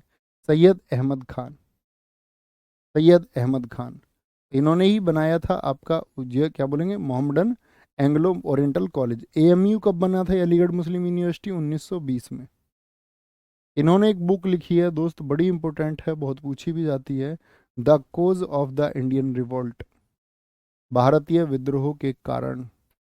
The cause of the Indian revolt किसने लिखी है? सैयद अहमद खान ने लिखी है। Okay. A nation in making नामक पुस्तक के लेखक कौन है? वल्लभ भाई पटेल जी ने लिखी है क्या? वल्लभ भाई पटेल जी। इतिहास में क्या नाम पूछा जाता है? सरदार वल्लभ भाई पटेल जी। इनको जो सरदार का टाइटल था किसने दिया था भैया? बारदोली की महिलाओं ने दिया था। ये जो आपका 1928 में कौन से सत्याग्रह से जुड़े हुए थे? बारदोली से। भाई किसान जो है आपका मांग कर रहे थे कि भाई हमसे जो टैक्स है, जो भूमि लगान है, वो कम लिया जाए। बाद में इन्हीं की वजह से सेटलमेंट हुआ था 6.03% पर, है ना। अब बुद्धू तो नहीं हो तुम प्रशांत राजपूत, ये भी कोई बात हुई। आगे आएंगे। सर मंगल पांडे जी के बारे में तो कुछ आया नहीं, 1857 क्रांति आएगी तभी तो उसके क्वेश्चन आएंगे। ऐसा थोड़ी, ऐसा तो कितनी चीजें छूट जाएंगी। बोले भैया वो नहीं आया। इतिहास की अगर सारी चीजों को शामिल करेंगे तो हमको शायद दोस्त एक वर्ष कक्षा निरंतर लेनी पड़ेगी। इसके लिए जिन साथियों को ऐसा इंतजार है ना भैया एकदम बेसिक से कुछ हो, मैंने आप लोगों से प्रॉमिस किया था कि भाई मैं आपका GS का कभी भी मेरा पेड कोर्स नहीं आएगा। तो जो फाउंडेशन GS है कि भैया कैसे एकदम से शुरू से कवर करके, तो उसके लिए क्लासेस शुरू करेंगे। अभी एमटीएस के एग्जाम से फ्री हो जाए इसके बाद में, ठीक है, लेकिन वो लंबा समय चलेगा, सोच लेना। कभी उसमें बोलो भैया मेरा तो पेपर है 2 महीने बाद, मेरा तो पेपर है 15 दिन बाद, कैसे करूं? उसके लिए फिर बाकी जो एग्जाम डेडिकेटेड सीरीज होती हैं उनको करते रहना। क्या बोलेंगे जी? सुरेंद्र नाथ बनर्जी एकदम से ठीक हैं। एम जी रानाडे, गोपाल कृष्ण गोखले, ठीक है, गोपाल कृष्ण गोखले जी की किताब है नेशन, बहुत बढ़िया, नेशन। निम्नलिखित राष्ट्रवादी नेताओं में से कौन मराठी समाचार पत्र केसरी के संस्थापक और संपादक थे? केसरी किसका था? बाल गंगाधर तिलक जी का, जी भैया। केसरी किस भाषा में आता था, ये मेरा आपसे क्वेश्चन है। तो जो केसरी था भैया वो आता था मराठी भाषा में, मराठी भाषा में केसरी। और अगर हम बात करते हैं दोस्त, मराठा जो आता था वो किस भाषा में आता था? मराठा आता था अंग्रेजी भाषा में, अंग्रेजी भाषा में, ठीक है।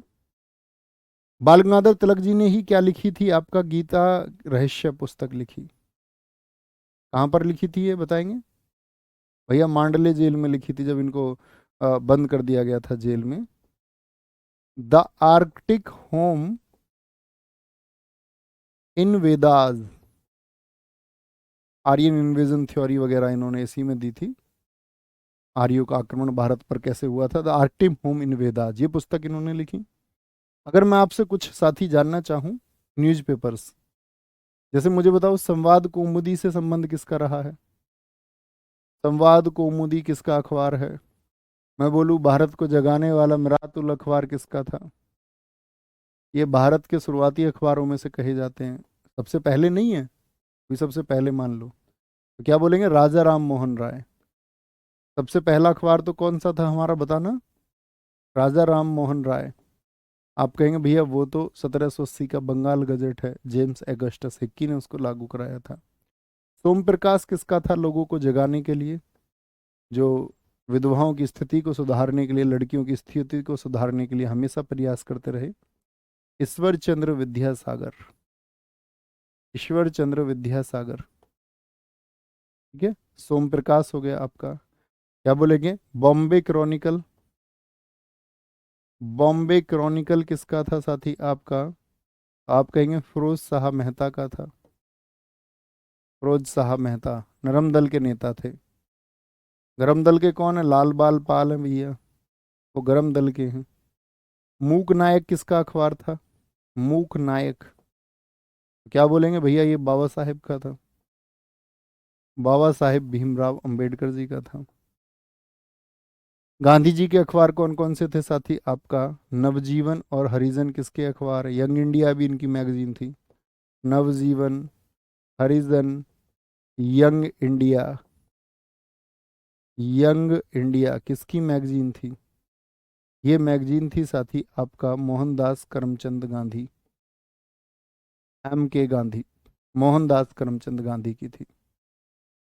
आगे आएंगे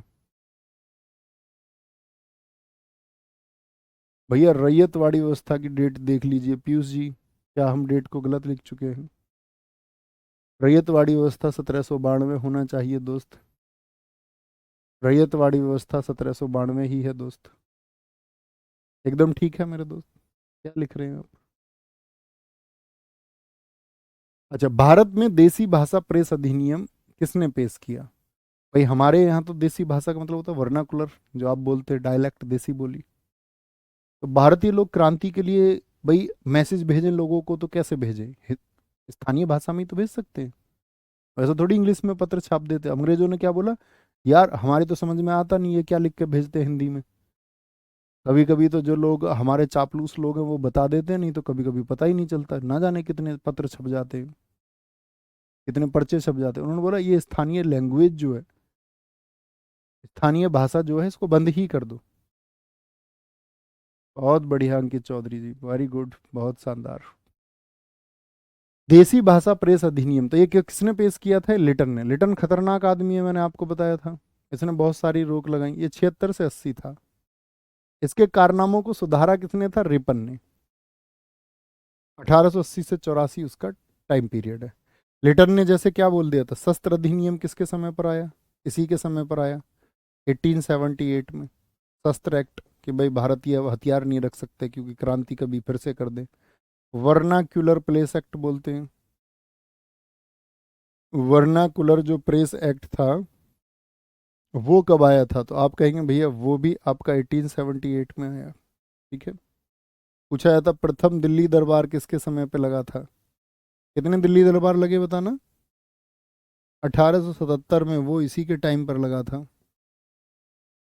ठीक है। अब याद रख लेना इसकी चीजों को समाप्त किसने किया, 3 दिल्ली दरबार लगे थे, एक लगा था फिर आपका किसके टाइम पे, करजन के टाइम 1903। फिर आपका जब बंगाल विभाजन को रद्द करने के लिए 1911 में दिल्ली में लगा। कितने दिल्ली दरबार थे, 3। मतलब ब्रिटिशियर्स आते थे, उनके वेलकम को हम करते थे, उसको दिल्ली दरबार कह देते थे। रिपर ने क्या किया, वर्नाकुलर प्रेस एक्ट को कब खत्म किया। वर्नाकुलर का मतलब ही होता है देसी भाषा, देसी बोली। वर्नाकुलर प्रेस एक्ट को इसने क्या कर दिया, खत्म कर दिया। कब खत्म किया था, 1882 में। ठीक है, बहुत इंपॉर्टेंट है। यहीं पर आता है आपका दोस्त, इसी के समय, रिपन के समय, इल्बर्ट बिल। इल्बर्ट बिल कब आया था, ये आपसे मेरा क्वेश्चन है। इल्बर्ट बिल आया था 1883 में। इसमें क्या हुआ कि भाई जो यूरोपीय लोगों का मुकदमा है, अब तक यूरोपीय जज ही सुनते थे, तो इन्होंने बोला नहीं, यूरोपियंस का जो मुकदमा है वो भारतीय जज भी सुन सकते हैं, भारतीय जज भी सुन सकते हैं। राष्ट्रवाद के प्रचार के लिए समाचार पत्र अल हिलाल का प्रकाशन किसने आरंभ किया था, अल हिलाल। खान अब्दुल गफ्फार खान, ये तो सीमांत गांधी हैं साथी आपके। ठीक है। तो क्या बोलेंगे, मौलाना अबुल कलाम आज़ाद थे भैया, मौलाना अबुल कलाम आज़ाद। ठीक है। मोहम्मद अंसारी की अगर हम बात करें, आपका इनका अखबार नहीं, गांधी जी के अखबारों की बात हम कर चुके हैं। मुझे बताओ भारत का पहला समाचार पत्र किस वर्ष आया था, पहला न्यूज़पेपर। तो क्या बोलेंगे, पहला न्यूज़पेपर आया भैया the Bengal Gazette, James Augustus Hicky के द्वारा। कब, 1780 में, 1780। कौन था, जेम्स अगस्टस हिक्की। इसीलिए भारतीय साथी पत्रकारिता का जनक भी इसको कहा जाता है। ठीक है। अंग्रेजों ने औपचारिक रूप से रिक्त स्थान में अवध राज्य पर कब्जा कर लिया। मैंने आपको बताया था अवध पर आउट्रम ने एक रिपोर्ट दी, उसने कहा भैया यहाँ तो शासन ठीक नहीं चल रहा है। आउट्रम की रिपोर्ट के आधार पर ही उन्होंने क्या कर लिया, आपका अवध को कब्जे में ले लिया 1856। किसके समय पर भैया, डलहौजी था इस टाइम, तो जी हाँ, डलहौजी ही था। लखनऊ में 1857 के विद्रोह का नेतृत्व किसने किया था। 1857 का, अब मैं आपसे पूछ लूं, जैसे मैंने कैनिंग का टाइम आपको बताया, तो मुझे बताइए कि 1857 का विद्रोह किसके समय पर हुआ था। तो आप कहेंगे कैनिंग के टाइम पर हुआ भैया। वीर सावरकर, बेगम हजरत महल जिनको महक परी के नाम से जानते हैं, तात्या टोपे कानपुर में थे, कुंवर सिंह कहाँ पर थे, जानते हो ना, इस तरह का जितना भी नेतृत्व है वो किसी के लिए भी पूछा जा सकता है, जगदीश सिंह, आपको पता होना चाहिए। जैसे मैं बोलूँ, झांसी में तो रानी लक्ष्मीबाई थी, आप सब जानते हैं। कानपुर में तात्या टोपे के अलावा और क्या नाम पूछा जा सकता है, नाना साहब नाम लिखा मिल सकता है, नाना साहिब। मुझे बताओ लियाकत अली कहाँ पर विद्रोह कर रहे थे, लियाकत अली 1857 का जो रिवोल्ट हुआ, लियाकत अली, तो कहाँ पर थे लियाकत अली, जरा बताएं। आप कहोगे लियाकत अली भैया इलाहाबाद, प्रयागराज में, इलाहाबाद में। ठीक है। बाबा साहमल कहाँ पर कर रहे थे, बाबा साहमल आपका बागपत बड़ौत में, बड़ौत में कर रहे थे। मेरठ में क्या बोलेंगे आपका, बाबा कदम सिंह गुजर कहाँ पर कर रहे थे, तो भैया मेरठ में, मेरठ में। ठीक है। बताओ भैया बाबा मनीराम कहाँ पर कर रहे थे, असम में भैया, कहाँ पर, असम में। दिल्ली में नेतृत्व किसके हाथ में था, बख्त खां के हाथ में था वैसे तो, लेकिन कर रहे थे कौन, राजा घोषित किया भीड़ ने किसको? बहादुर शाह जफर को। बहादुर शाह जफर को नियुक्त किया। ठीक है। अब यहाँ पर इंपॉर्टेंट बात ये आती है कि किस तारीख को 1857 क्रांति शुरू हुई। कारण आप जानते ही हैं, धार्मिक कारण भी रहे। एक नई राइफल शामिल हुई थी आपका 1857 में, इनफील्ड राइफल। उसमें बोला गया कि गाय और सुअर की चर्बी का कारतूस है।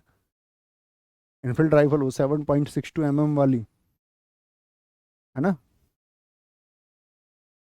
जो पबजी में जो बच्चे खेलते होंगे उनको पता होगा, AKM वाली गोली। ठीक है। कोई दिक्कत, कोई परेशानी? बोलेंगे जी एक बार।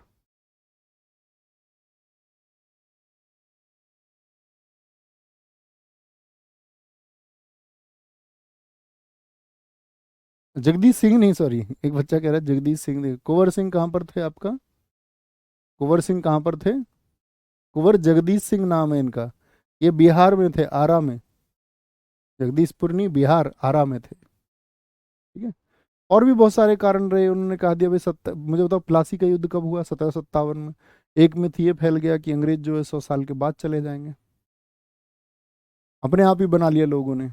एक वो लेके आए कि भाई समुद्र के पार सैनिकों को अब जाना होगा। भारत में तो समुद्र की तरफ जाना पाप माना जाता था। ऐसे कैसे चले जाओगे? ऐसा नियम नहीं ला सकते हैं। तो कहने का मतलब है बहुत सारे कारण हो गए। किसान आंदोलन हुए आपका बहुत सारे। तो उसके बाद में आपका जो शुरुआत हुई वो 10 मई 1857 को मेरठ से हुई। कहाँ से हुई? मेरठ से। धन सिंह कोतवाल जी ने लोगों को क्या कर दिया? वो एक कोतवाल थे। उन्होंने बोला, धन सिंह कोतवाल गुजर ने बोला कि भाई तुमको अब जाकर के बहादुर शाह जफर का सपोर्ट करना होगा। बहादुर शाह जफर क्योंकि एक कमजोर शासक था, अंतिम मुगल सम्राट था, लेकिन भीड़ के पास कुछ और था ही नहीं। तो 11 मई 1857 को भीड़ पहुंच गई कहाँ? दिल्ली पहुंच गई। दिल्ली पहुंच के भीड़ ने उसको घोषित कर दिया, भैया यू तुम ही मेरे सम्राट हो। बुढ़ा आदमी, बहादुर शाह जफर द्वितीय। उसका कमांडर कौन था? बख्त खां। तो ये 11 मई 1857 को पहुंची। तो ये तो हुई विद्रोह की शुरुआत। लेकिन विद्रोह की चिंगारी किसने दी थी? वो मंगल पांडे थे। मंगल पांडे जी को फांसी कब हुई ये बताओ? मंगल पांडे जी को इस आवाज को उठाने पर उन्होंने बोला भाई मैं कारतूस का प्रयोग नहीं करूंगा। उन्होंने बोला तो क्यों नहीं करोगे? तो उन्होंने एक आपका सार्जेंट बाघ को गोली मार दी, लेफ्टिनेंट को भी। 10, क्या बोलेंगे, ये 10 मई तो ये होगी डेट, क्या बोलेंगे, 8 अप्रैल 1857 को इनको शहादत हुई, फांसी हुई। बाकी कॉमन चीजें आपको पता ही होनी चाहिए। भैया मंगल पांडे कहाँ था? 34वीं इन्फेंट्री, इन्फेंट्री अर्थात पैदल सेना, 34th इन्फेंट्री, बैरकपुर में वो आपका कार्यरत था। ठीक है। क्या बोलेंगे, मंगल पांडे कहाँ पर थे? बोलें एक बार। भैया 34वीं इन्फेंट्री में थे, पैदल सेना में थे। कहाँ पर थे? बैरकपुर छावनी में थे। छावनी मतलब कैंट में, बैरकपुर कैंट में ये थे। इनकी शहादत हुई 8 अप्रैल को। तो ये पहले व्यक्ति हैं जिनको 1857 की क्रांति में सजा मिली। आगे, निम्नलिखित में से कौन प्रख्यात व्यक्ति बारदोली से संबंधित है?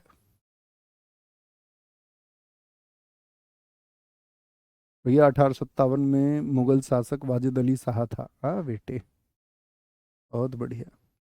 और अभी बताया था मैंने इसे, वाजिद अली शाह से पुर्तगालियों ने गोवा को छीना था 1510 में। 1857 में वाजिद अली शाह बता रहा। वाजिद अली शाह क्या 500 साल जिया मेरे भाई? तुम्हारा बस नहीं चलता, नहीं आदमी को 2000 साल तक भी जिंदा रखोगे। बारदोली से संबंधित कौन है? गुरु नानक जी, प्रथम गुरुदेव, महावीर स्वामी जैन धर्म से, अरविंदो घोष नहीं, क्या बोलेंगे, सरदार वल्लभ भाई पटेल। सरदार वल्लभ भाई पटेल। यहीं से इनको क्या मिली? कर मत दो का नारा जब इन्होंने दिया, आंदोलन किया, कर मत दो, टैक्स मत दो, तो यहीं से इनको ये सरदार की टाइटल मिल गया। ठीक है। क्या बोलेंगे भैया? 6.03% ये घटा लिया गया। ठीक है। पहले मतलब कितनी की डिमांड कर रही थी गवर्नमेंट? कर रही थी लगान लेंगे 30%, मतलब 1/3। जब इन्होंने आंदोलन किया तो 6% पे माने। अखिल भारतीय किसान सभा, जो किसानों का पहले संगठन के रूप में इसको जाना जाता है, उसके पहले अध्यक्ष कौन थे? PC जोशी, जयप्रकाश नारायण, आचार्य नरेंद्र देव, या स्वामी सहजानंद सरस्वती? स्वामी सहजानंद सरस्वती। क्या बोलोगे? 1936 में स्थापना हुई थी भैया। कहाँ पर स्थापना हुई थी? स्थापना हुई थी लखनऊ में। लखनऊ में। कौन महासचिव थे इसके, जरा बताएं? महासचिव कौन थे? तो आप कहेंगे भैया इसके महासचिव थे एनजी रंगा। एनजी रंगा। मोपलाह विद्रोह किन वर्षों के बीच में हुआ था? मोपलाह, भारत में आपका साथी शौकत अली ने इसको समर्थन दिया, अबुल कलाम आज़ाद ने इसको समर्थन दिया, महात्मा गांधी ने इसको समर्थन दिया मोपला को, क्योंकि उस समय पर देश में खिलाफत आंदोलन चल रहा था और खिलाफत के तो सपोर्टर थे, क्योंकि गांधी जी को अपना कौन सा आंदोलन हिट करना था? असहयोग आंदोलन। तो वो सोच के चल रहे थे कि सब लोग साथ मिलके चलें। लेकिन इसी बीच में देश में एक ऐसा आपका साथी, देश में ऐसी घटना हुई आपकी कि शर्मसार हो गया पूरा देश। मोपला विद्रोह, अली मुसलियार ने किसान आंदोलन की आड़ में लगभग, दोस्त रिसर्च करना है इसके बारे में, क्योंकि ये कुछ ऐसे स्टेटमेंट हो जाते हैं जो ऐसा लगता है कि भाई भैया आप तो जो है किसी धर्म पक्ष में स्टेटमेंट दे रहे हैं। 50,000 हिंदुओं का कत्ल हुआ, एनी बेसेंट की रिपोर्ट आई उस पर, बाबा साहेब अम्बेडकर जी ने उसके बारे में लिखा, उसकी निंदा की, लेकिन महात्मा गांधी जी ने कभी उसकी निंदा नहीं की। महात्मा गांधी जी का पक्ष बहुत लोग रखते हैं, और महात्मा गांधी जी नो डाउट एक दूरदर्शी सोच के व्यक्ति थे और बहुत कुछ उन्होंने इस देश के लिए किया। लेकिन अगर हम उन सारे चीज़ों को एक तरफ रखते हुए ये देखें कि गांधी जी ने मालाबार, आप कभी रिसर्च करना है इस बारे में कि मोपला नरसंहार क्या था। एनी बेसेंट ने अपनी रिपोर्ट लिखी कि 8 माह की एक बच्ची गर्भ से बाहर निकल रही थी और उसका पेट काट दिया गया, ऐसा दृश्य देखने को मिला। अली मुसलियार इसका नेता था। तो ऐसे बहुत सारे साथी, ये विद्रोह है जिसको किसान, बाद में गवर्नमेंट ने भी किसान विद्रोह का नाम दे दिया गया। क्या बोलेंगे आपका, ये कब हुआ था? 1921-22 में। आप खुद ही रिसर्च करना और एक नतीजे पर पहुंचना, ठीक है सारे लोग कि भाई क्या हुआ था, गांधी जी का क्या स्टैंड था इसके बारे में। सन्यासी विद्रोह, सन्यासी विद्रोह, सन्यासी विद्रोह ये कब हुआ था? 1763 से लेकर के दोस्त आपका 1800 तक। इसका जो नेतृत्व किया किसने किया था? मजनम शाह ने। मजनम शाह थे। एक साथी आपका चिराग अली थे, चिराग अली। कहाँ पर हुआ था आपका सन्यासी विद्रोह? आप कहेंगे भैया ये तो बंगाल क्षेत्र में हुआ आपका, बंगाल में हुआ। इसी को तो लिखा सन्यासी विद्रोह को किसने? बंकिम चंद्र ने। कौन सी रचना है बंकिम चंद्र की जिसमें सन्यासी विद्रोह का जिक्र मिलता है? तो आप कहेंगे भैया उनकी रचना का नाम है कि सन्यासी विद्रोह का जो जिक्र करती हो रचना, आनंद मठ। आनंद मठ, ठीक है। मैं आपसे पूछूं दोस्त, पाइका विद्रोह कब हुआ था? पाइका विद्रोह, पाइका विद्रोह हुआ था आपका 1817 में। कहाँ पर? उड़ीसा में। उड़ीसा में हुआ। इसके नेता थे जगबंधु विद्याधर। इसी को कहते हैं आपका, इसी इसी पाइका विद्रोह को कहते हैं आपका खुर्दा विद्रोह। खुर्दा विद्रोह, ठीक है, खुर्दा विद्रोह, ठीक है। थर्ड आपका साथी कूका आंदोलन। कूका आंदोलन, कूका आंदोलन पंजाब में हुआ, और पंजाब में हुआ 1840 से 72। भगत जवाहर मल, भगत जवाहर मल, भगत जवाहर मल। 1855-56 में भारत में हुए संथाल विद्रोह का नेतृत्व किसने किया था? संथाल विद्रोह, सिद्धू और कान्हू, गोरा और बादल। भैया ये मामा और फूफी के लड़के थे, ऐसे समझो। सिद्धू और कान्हू थे और इनके मामा के लड़के चांद और भैरव। चांद और भैरव। ये दरअसल में हुआ कहाँ पर? झारखंड में। झारखंड की जो राजमहल की पहाड़ियां हैं, ईस्ट इंडिया कंपनी से ये लोग टकरा गए। कहाँ पर हुआ था ये आपका संथाल विद्रोह? 1855-56 में, झारखंड में।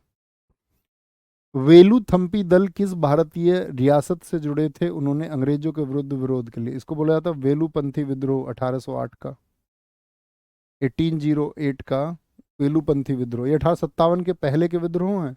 इन लोगों का गुस्सा कैसे फूट रहा था? त्रावणकोर केरल के राजा थे, क्या बोलेंगे, त्रावणकोर केरल के पहले के राजा थे। ये वो किसान विद्रोह जिन्होंने 1857 क्रांति को जन्म दिया। फिर डलहौजी के टाइम पे जैसे उसने राज्य हड़प नीति अपनाई, तो उधर उसने चिंगारी दी, ठीक है। जो पोस्टल टैक्स, पोस्टल सर्विसेज मिलती थी वो बंद हो गई आपका। साथ में अंग्रेजों ने हमारी सती प्रथा को खत्म कर दिया, तो लोग तो भड़क गए, बोले हमारी सती प्रथा को ऐसे कैसे खत्म कर दोगे तुम। विधवा पुनर्विवाह के लिए ईश्वरचंद्र विद्यासागर जी ने लड़ाई बनाई, 1856 में ड्राफ्ट बन गया कि भैया विधवाओं की फिर से शादी होनी चाहिए। किसी का पति मर गया तो उसकी जिम्मेदारी थोड़ी है कि वो अब या तो जिंदी जल जाए, नहीं तो विधवा रहेगी, तो विधवा तुम रहने नहीं दोगे। जैसे ही ये दो कानून पारित हुए, सती प्रथा और उसके बाद में विधवा, लोग भड़क गए, क्योंकि पुराने आदमी को तुम प्रथाओं में जो जकड़ा हुआ है उसको थोड़ी बता समझा दोगे एक ही दिन में कि भैया सुधार कैसे होगा। उन्होंने बोला यार अंग्रेजों ने तो हमारे धर्म का नाश कर दिया बिल्कुल, है भाई, इनको तो भगाओ कैसे ही। 1857 क्रांति में लोग ऐसे ही तो भड़के, जगह जगह जगह जगह, कोई नेतृत्व था नहीं इकट्ठा। आगे आएंगे। हरिजन सेवक संघ की स्थापना अस्पृश्यता नामक बुराई के उन्मूलन के लिए, कि भाई अनटचेबिलिटी नहीं होनी चाहिए, हमारे अंदर ऊंच नीच का भाव नहीं होना चाहिए। इसके लिए 1932 में किसके द्वारा की गई? अरुणा आसफ अली, महात्मा गांधी, तो क्या बोलेंगे महात्मा गांधी जी के पत्र मैंने आपको बताई ही, ठीक है। जो हरिजन पत्रिका है ये कब शुरू हुई थी? हरिजन पत्रिका कब शुरू हुई थी? क्या बोलेंगे भैया? हरिजन सेवक संघ तो बना 1932 में, हरिजन पत्रिका इसकी आई 1933 में। और याद रख लेना, जो हरिजन सेवक संघ है, हरिजन सेवक संघ के जो पहले अध्यक्ष थे वो कौन बने थे? पहले अध्यक्ष बने थे आपका घनश्याम दास बिड़ला, घनश्याम दास बिड़ला, बिड़ला फैमिली के उद्योगपति घनश्याम दास बिड़ला। नेक्स्ट है, मुंबई में प्रार्थना समाज की स्थापना। याद रखना दोस्त, समाज सुधार के लिए जितने भी काम हुए उन सबसे एसएससी बहुत क्वेश्चन पूछता है, चाहे महिला शिक्षा हो, चाहे आपका कोई भी निचले वर्ग के उत्थान के लिए किसी ने कार्य किया, लोगों को जागरूक करने का काम किया, है ना। मुंबई में प्रार्थना समाज की स्थापना जरा बताएं, 1897, 1557, 1657 या 1867? कौन कौन लोग थे ये भी बताने हैं। तो क्या बोलेंगे भैया, 1867 में हुई, मुंबई में हुई प्रार्थना समाज की स्थापना। कहाँ पर? मुंबई में। किसने की थी साथी? तो इसमें थे आपका, क्या बोलेंगे, इसमें भैया एमजी रानाडे थे, शामिल थे एमजी रानाडे। आत्माराम पांडुरंग इसका विचार लेके सबसे पहले पेश हुए, आत्माराम पांडुरंग। एमजी रानाडे ने उनको समर्थन दिया, साथ दिया उनका। इसी में थे आरजी भंडारकर, आरजी भंडारकर, ठीक है, आरजी भंडारकर थे। मुझे बताओ आर्य समाज की स्थापना कब हुई थी? आर्य समाज, तो भैया 1875 में हुई। कहाँ पर हुई थी? मुंबई में हुई थी, मुंबई में। और किसने की थी? दयानंद सरस्वती जी ने की थी। दयानंद सरस्वती जी ने ही क्या नारा दिया था आपका दोस्त? वेदों की ओर लौटो। और दयानंद सरस्वती जी ने ही कौन सी बुक लिखी थी? इनकी बुक का नाम आप मुझे बताएं, जो इन्होंने हिंदी लैंग्वेज में लिखी थी। किसमें? हिंदी में लिखी थी, हिंदी में लिखी थी। आर्य समाज हो गया। मैं पूछ लूं, आर्य महिला समाज की स्थापना पंडिता रमाबाई ने की थी, कब की थी? आर्य महिला समाज 1882-83, ठीक है, में की गई थी। जैसे मैं आपसे पूछ लूं, रामकृष्ण मिशन की स्थापना कब हुई? रामकृष्ण मिशन, ये स्वामी विवेकानंद जी का, 1897। कौन थे? विवेकानंद जी थे, विवेकानंद जी, विवेकानंद जी थे। बहुत बढ़िया, बहुत बढ़िया। सत्यार्थ प्रकाश, वेरी गुड, बहुत अच्छा दिया। इनकी जो बुक है हिंदी में इन्होंने लिखी, सत्यार्थ प्रकाश, 1875। निम्न में से किस ने जाति व्यवस्था के अन्याय की निंदा की और सत्यशोधक समाज की स्थापना की? सत्यशोधक और निचले वर्ग के उत्थान की बात की। ज्योतिबा फूले फूले जाति के थे। इन्होंने कहा भाई शिक्षा पर किसी एक जाति का अधिकार नहीं हो सकता। पहले शिक्षा में क्या बोला जाता कि निम्न वर्ग को वंचित करने का प्रयास किया जाता, रखा जाता उनको वंचित, तो उन्होंने इसके लिए लड़ाई लड़ी। अब ऐसे तो कोई पढ़ा ही नहीं, आप समाज में परिवर्तन एकदम से तो होते नहीं। समाज में परिवर्तन एकदम से तो होते नहीं। तो उन्होंने क्या किया, सबसे पहले अपनी वाइफ को पढ़ाया, सावित्रीबाई फूलों को। सावित्रीबाई फूले पहली अध्यापिका बनी। फिर उन्होंने बोला कि अब तुम लड़कियों को पढ़ाओ, जिनको कोई नहीं पढ़ने देता, जिनको स्कूल में नहीं बैठने जाता, वंचित कहा जाता, निम्न वर्ग कहा जाता, निचले वर्ग का कहा जाता, इनको एजुकेट करो। वही एक साधन है आगे बढ़ने का, आगे बढ़ाने का। तो कौन थे? ज्योतिबा राव गोविंद राव फूले, बाबा ज्योतिबा फूले के नाम से भी इनको जाना जाता है। क्या बोलेंगे, कब बनाया था इन्होंने सत्यशोधक समाज? 24 सितंबर 1873 को बनवाया। इनकी बुक का भी तो नाम है, बताएं क्या है? इनकी बुक का नाम है गुलामगिरी। एसएससी सीजीएल प्रीलिम्स में पूछा गया था कि गुलामगिरी भाषा को पिछले ही वर्ष की इन्होंने आपका गुलामगिरी को इन्होंने किस लैंग्वेज में लिखा था? गुलामगिरी को इन्होंने लिखा साथी आपका बुक गुलामगिरी किस में लिखी थी इन्होंने? ये मराठी में लिखी थी, मराठी भाषा में लिखी थी, मराठी भाषा में इन्होंने लिखी थी। ठीक है। और अगर हम बात करें ऐसे ही कुछ सुधार के लिए, एक थियोसोफिकल सोसाइटी बनी थी। थियोसोफिकल, इसके बारे में जानते हो? न्यूयॉर्क में बनी है 1875 में, न्यूयॉर्क में। जिसको किसने बनाया था? कर्नल अलकाट ने। और मैडम ब्लाटावस्की थी। बाद में कर्नल अलकाट की 1907 में मौत हो गई, तो एनी बेसेंट 1907 में इसकी अध्यक्षा बन गई थी थियोसोफिकल सोसाइटी की। ठीक है, थियोसोफिकल सोसाइटी। और आपका कहाँ पे बनी थी थियोसोफिकल सोसाइटी? न्यूयॉर्क में। न्यूयॉर्क में बनी थी, आपको पता होना चाहिए। ऐसे ही एक संगठन बना था तत्वबोधिनी। तत्वबोधिनी की स्थापना कब हुई थी? तो तत्वबोधिनी आपका बना था 1839 में। किसने बनाया था भैया, क्या बोलेंगे? किसने बनाया था तत्वबोधिनी? देवेंद्रनाथ टैगोर ने, देवेंद्रनाथ टैगोर ने बनवाया था। ओके। जो इन्होंने पुस्तक लिखी है ना गुलामगिरी, आप भी पढ़ के देखना एक बार इसको, मराठी भाषा में। तो मराठी भाषा में ये भी पूछा जाता है कि गुलामगिरी का हिंदी ट्रांसलेशन जो है, और मैं आप सब लोगों से अपील करूंगा इस बात को कि आपका जन्म जिस भी जाति में हुआ है वो तुक्के से हुआ है, कोई कॉन्सेप्ट नहीं है। तो हमेशा इस जाति व्यवस्था को अगर खत्म करना है तो आपको अंतर जाति में विश्वास रखना होगा। विश्वास रखने का मतलब है कि आप सबको समान समझें। जिस दिन उतने विकसित हो जाओगे तो लगेगा कि हाँ, मैंने कहा ना, फिर आपके ऊपर कोई थोपी हुई मानसिकता नहीं बचेगी। थोपी हुई मानसिकता का मतलब जो पूर्वाग्रह है, जैसा आपको सिखाया गया, जानते आप कुछ नहीं, आपके दिमाग में जो डाल दिया गया, उससे परे हट के सोचना है, न्यूट्रल होके सोचना है। ऐसा नहीं कि मैं इस जाति का हूं तो इस जाति का बन के कुछ और सोचूंगा, नहीं। न्यूट्रल होके सोचिए। जो जातीय ठीक है, जो जन्म हो गया हमारा वो हो गया, उस पर दम्भ नहीं भरना है, उस पर घमंड नहीं करना है, उसमें हीनता की भावना नहीं आनी चाहिए। वो तो हो ही गया। तो उसके लिए क्या है कि सबको बराबर सम्मान दें।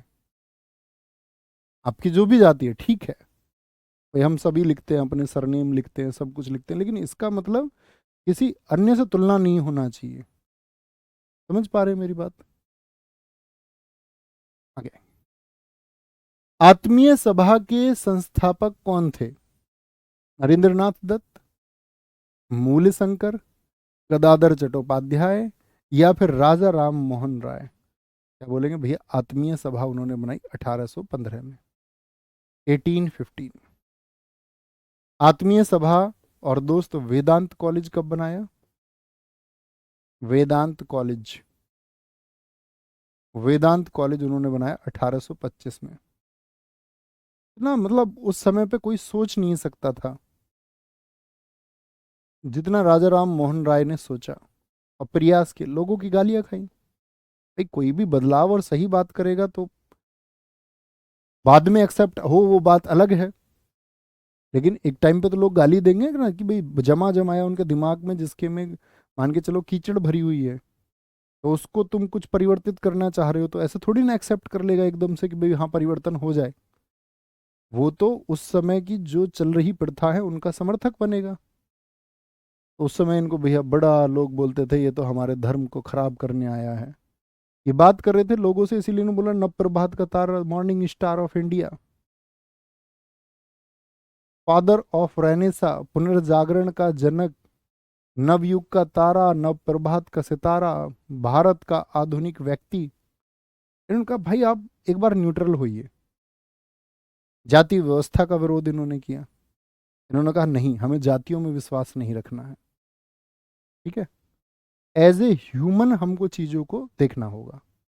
फिर उन्होंने स्त्री शिक्षा की भी बात की। इन्होंने कहा स्त्रियों को जो तुम यार, इनका पति मर गया तुम जिंदे बांधते थे भाई चिता से, अभी पता चले जलती हुई औरत भाग जाए, सोचो तुम जिंदी औरत को बैठाया जा रहा है चिता पे कि अब पति के साथ जलेगी तू, कि तेरा पति जिंदा नहीं रहा। इतनी घोर प्रथा हो रही होगी।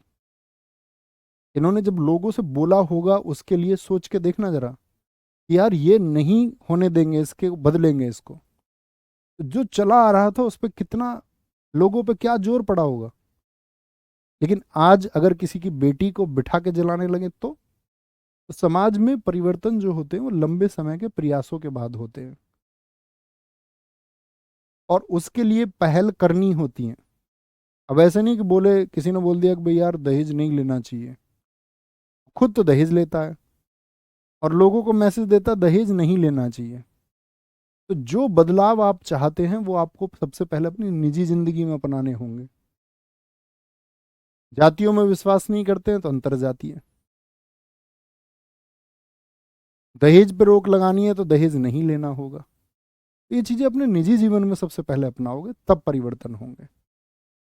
वेदांत कॉलेज ब्रह्म समाज 1828 में इन्होंने बनाया, ठीक है। ऐसे ही एक समाज आता देव समाज, देव समाज। और बी डिफरेंट, थोड़ा विकसित होकर सोचिए हर चीज को। ऐसे नहीं है कि भाई तुम्हें कुछ बताया गया है कि भैया हमारे तो बाबा ऐसे कहते थे, अच्छी बात है, बाबा की बात सुन लो तो एनालिसिस तो कर लो एक बार। शिव नारायण अग्निहोत्री ये हर चीज के लिए लड़े थे, राजा राम मोहन राय।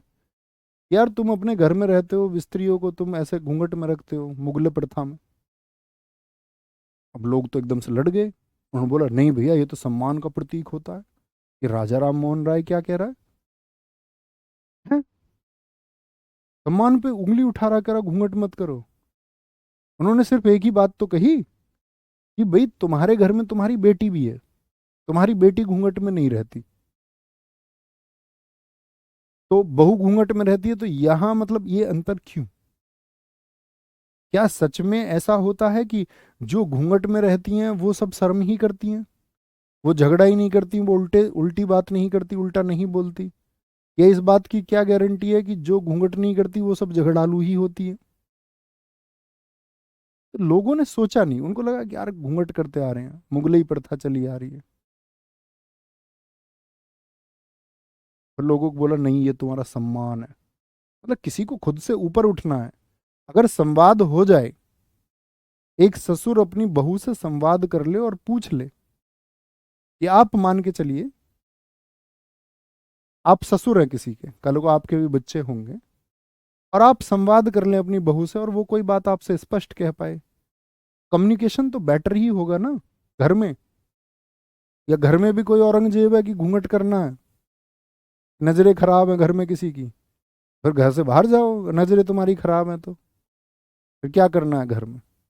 अब उसको लोगों ने नाम दिया, नहीं ये बदलाव चाह रहे हैं, हमारे धर्म को खराब करना चाह रहे हैं।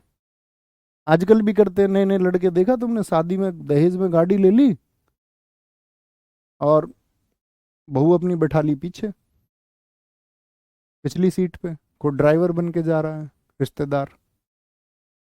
अबे भाई तेरी वाइफ है, अपने उसके साथ बिठाना उसको, वो प्राइड है तेरा, उसका प्राइड तू है, लाइफ पार्टनर्स हो तुम, तुम्हारी पत्नी है वो।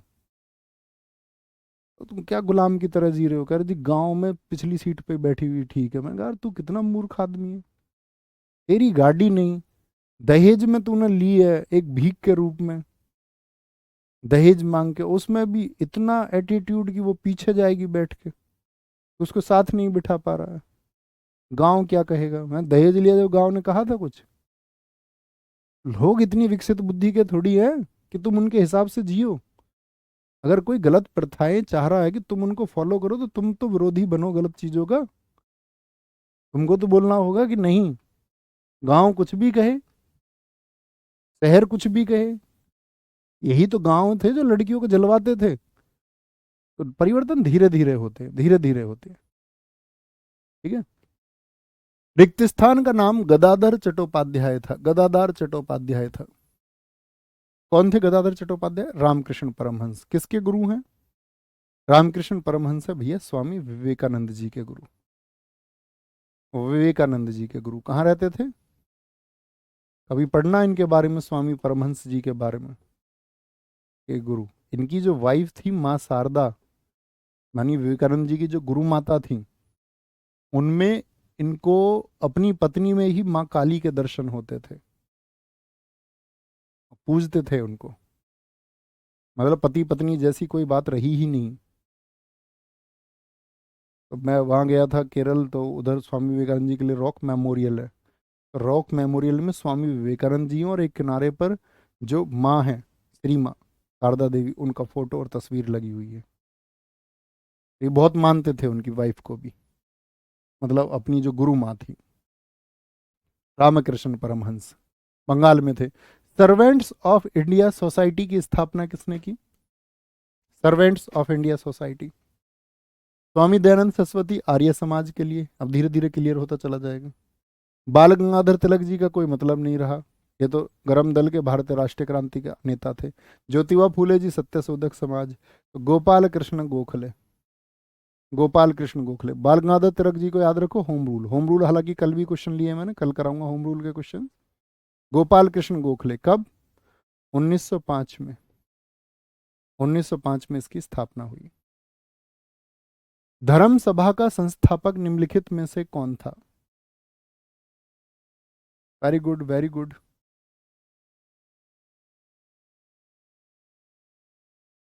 आगे आएंगे।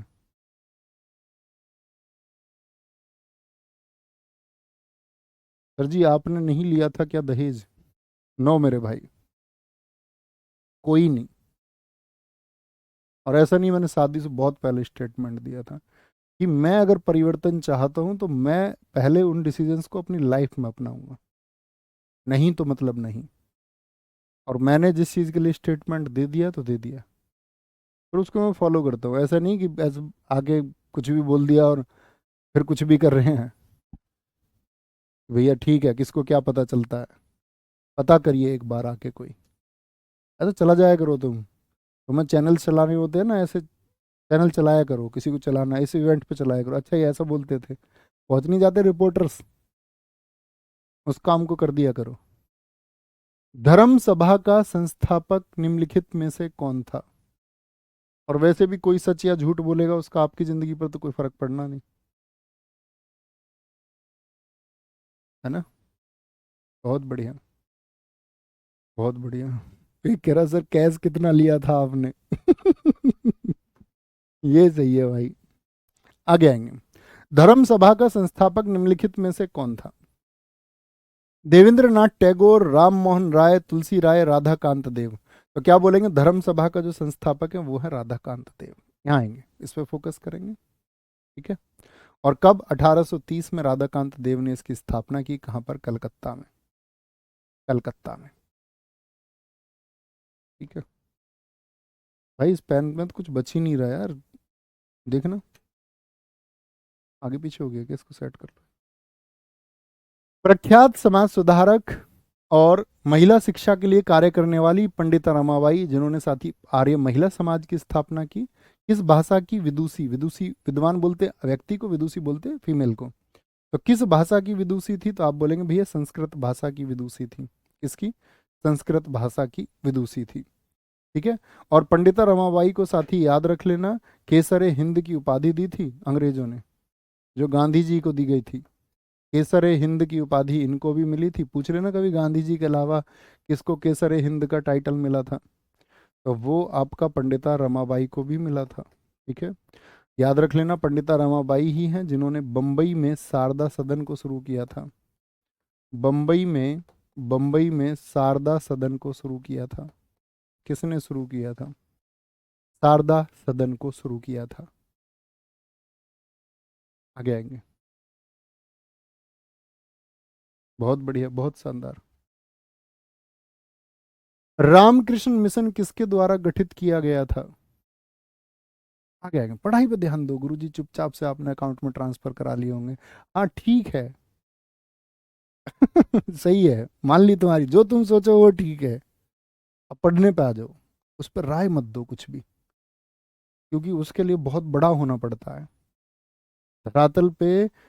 वही सेम जिंदगी जीने के लिए स्टेटमेंट को, उसके लिए बहुत बड़ा हृदय और बहुत सैद्धांतिक व्यक्ति चाहिए। कहने मात्र से बात नहीं बनती है। सही है, तुम भी हो जाओगे समझदार उम्र के साथ में। रामकृष्ण मिशन किसके द्वारा गठित किया गया? स्वामी विवेकानंद, श्री रामकृष्ण परमहंस, स्वामी दयानंद सरस्वती या राजा राम मोहन राय? ठीक है, तो किसके द्वारा शुरू किया गया था रामकृष्ण मिशन को भैया? तो स्वामी रामकृष्ण परमहंस के द्वारा शुरू किया गया। क्या बोलेंगे? स्वामी रामकृष्ण परमहंस के द्वारा शुरू किया गया। ठीक है, कहाँ पे शुरू किया गया था? वेल्लूर में। नहीं, रामकृष्ण परमहंस की शिक्षाओं के लिए शुरू हुआ। रामकृष्ण परमहंस में से किसके लिए शुरू हुआ? किसने, किसके द्वारा गठित किया गया? स्वामी विवेकानंद जी होगा। और किसके? क्योंकि इनके गुरु हैं रामकृष्ण परमहंस। तो इन्होंने क्या बोला? मेरे गुरु ने जो कहा है उन शिक्षाओं को मैं सब तक पहुंचाऊंगा। रामकृष्ण परमहंस बहुत विद्वान व्यक्ति थे। ठीक है, तो उन्होंने क्या किया कि अपने गुरु की शिक्षाओं को, कि भाई मैं सब जगह जो उन्होंने मुझे सिखाया है उसे सब जगह तक मैं भेजूंगा। है ना? बेलूर मठ कहाँ पर स्थित है? पश्चिम बंगाल, महाराष्ट्र, उत्तर प्रदेश या फिर तमिलनाडु? तो बेलूर मठ कहाँ पर स्थित है?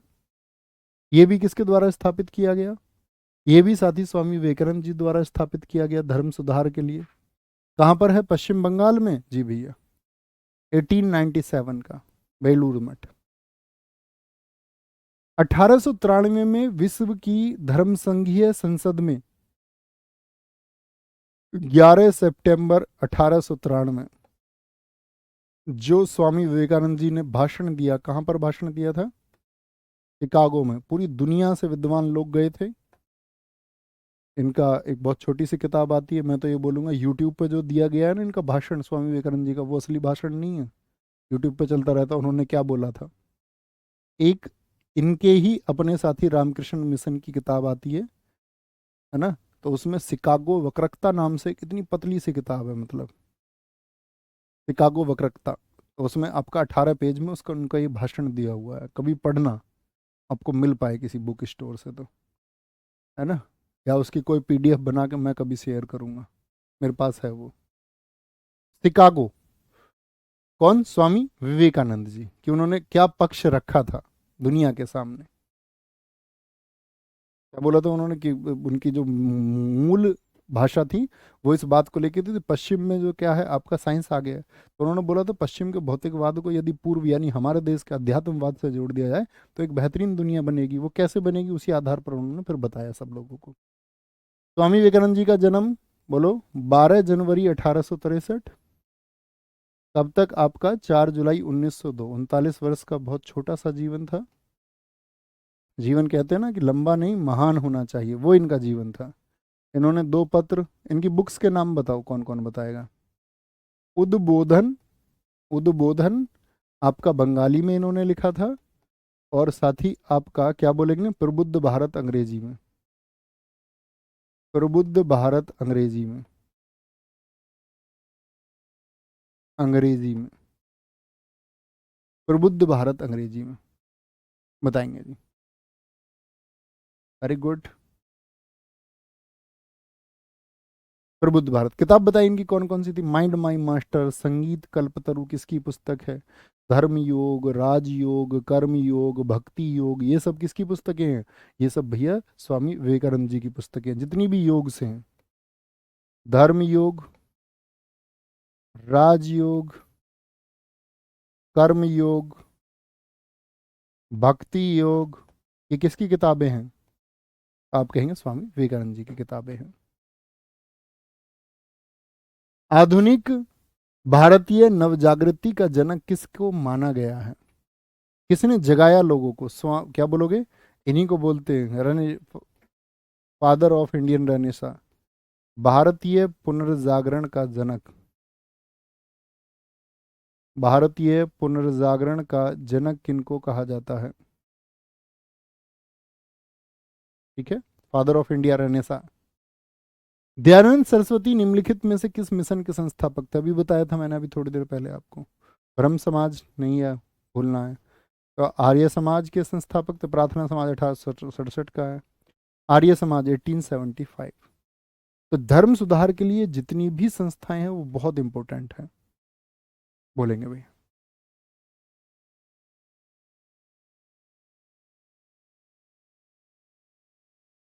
बहुत शानदार, बहुत शानदार, वेरी गुड। तो यहाँ पर हमारी क्लास खत्म होती है। कल हमारे 50 क्वेश्चंस और होंगे। 50 क्वेश्चंस में हम कल पढ़ेंगे भारत की जो क्रांति के लिए आंदोलन हुए, कैसे कैसे आंदोलन हुए, जो गांधी युग से क्वेश्चन पूछे जाते हैं, गांधी जी से रिलेटेड प्रश्न है, जो आंदोलन थे या कांग्रेस से संबंधित जो क्वेश्चन पूछे जाते हैं, उन सबको हम कल करेंगे। बहुत इंपॉर्टेंट क्लास होगी। ख्याल रखिए अपना बहुत सारा। बाय बाय, टेक केयर, जय हिंद, जय भारत, थैंक यू, नमस्ते।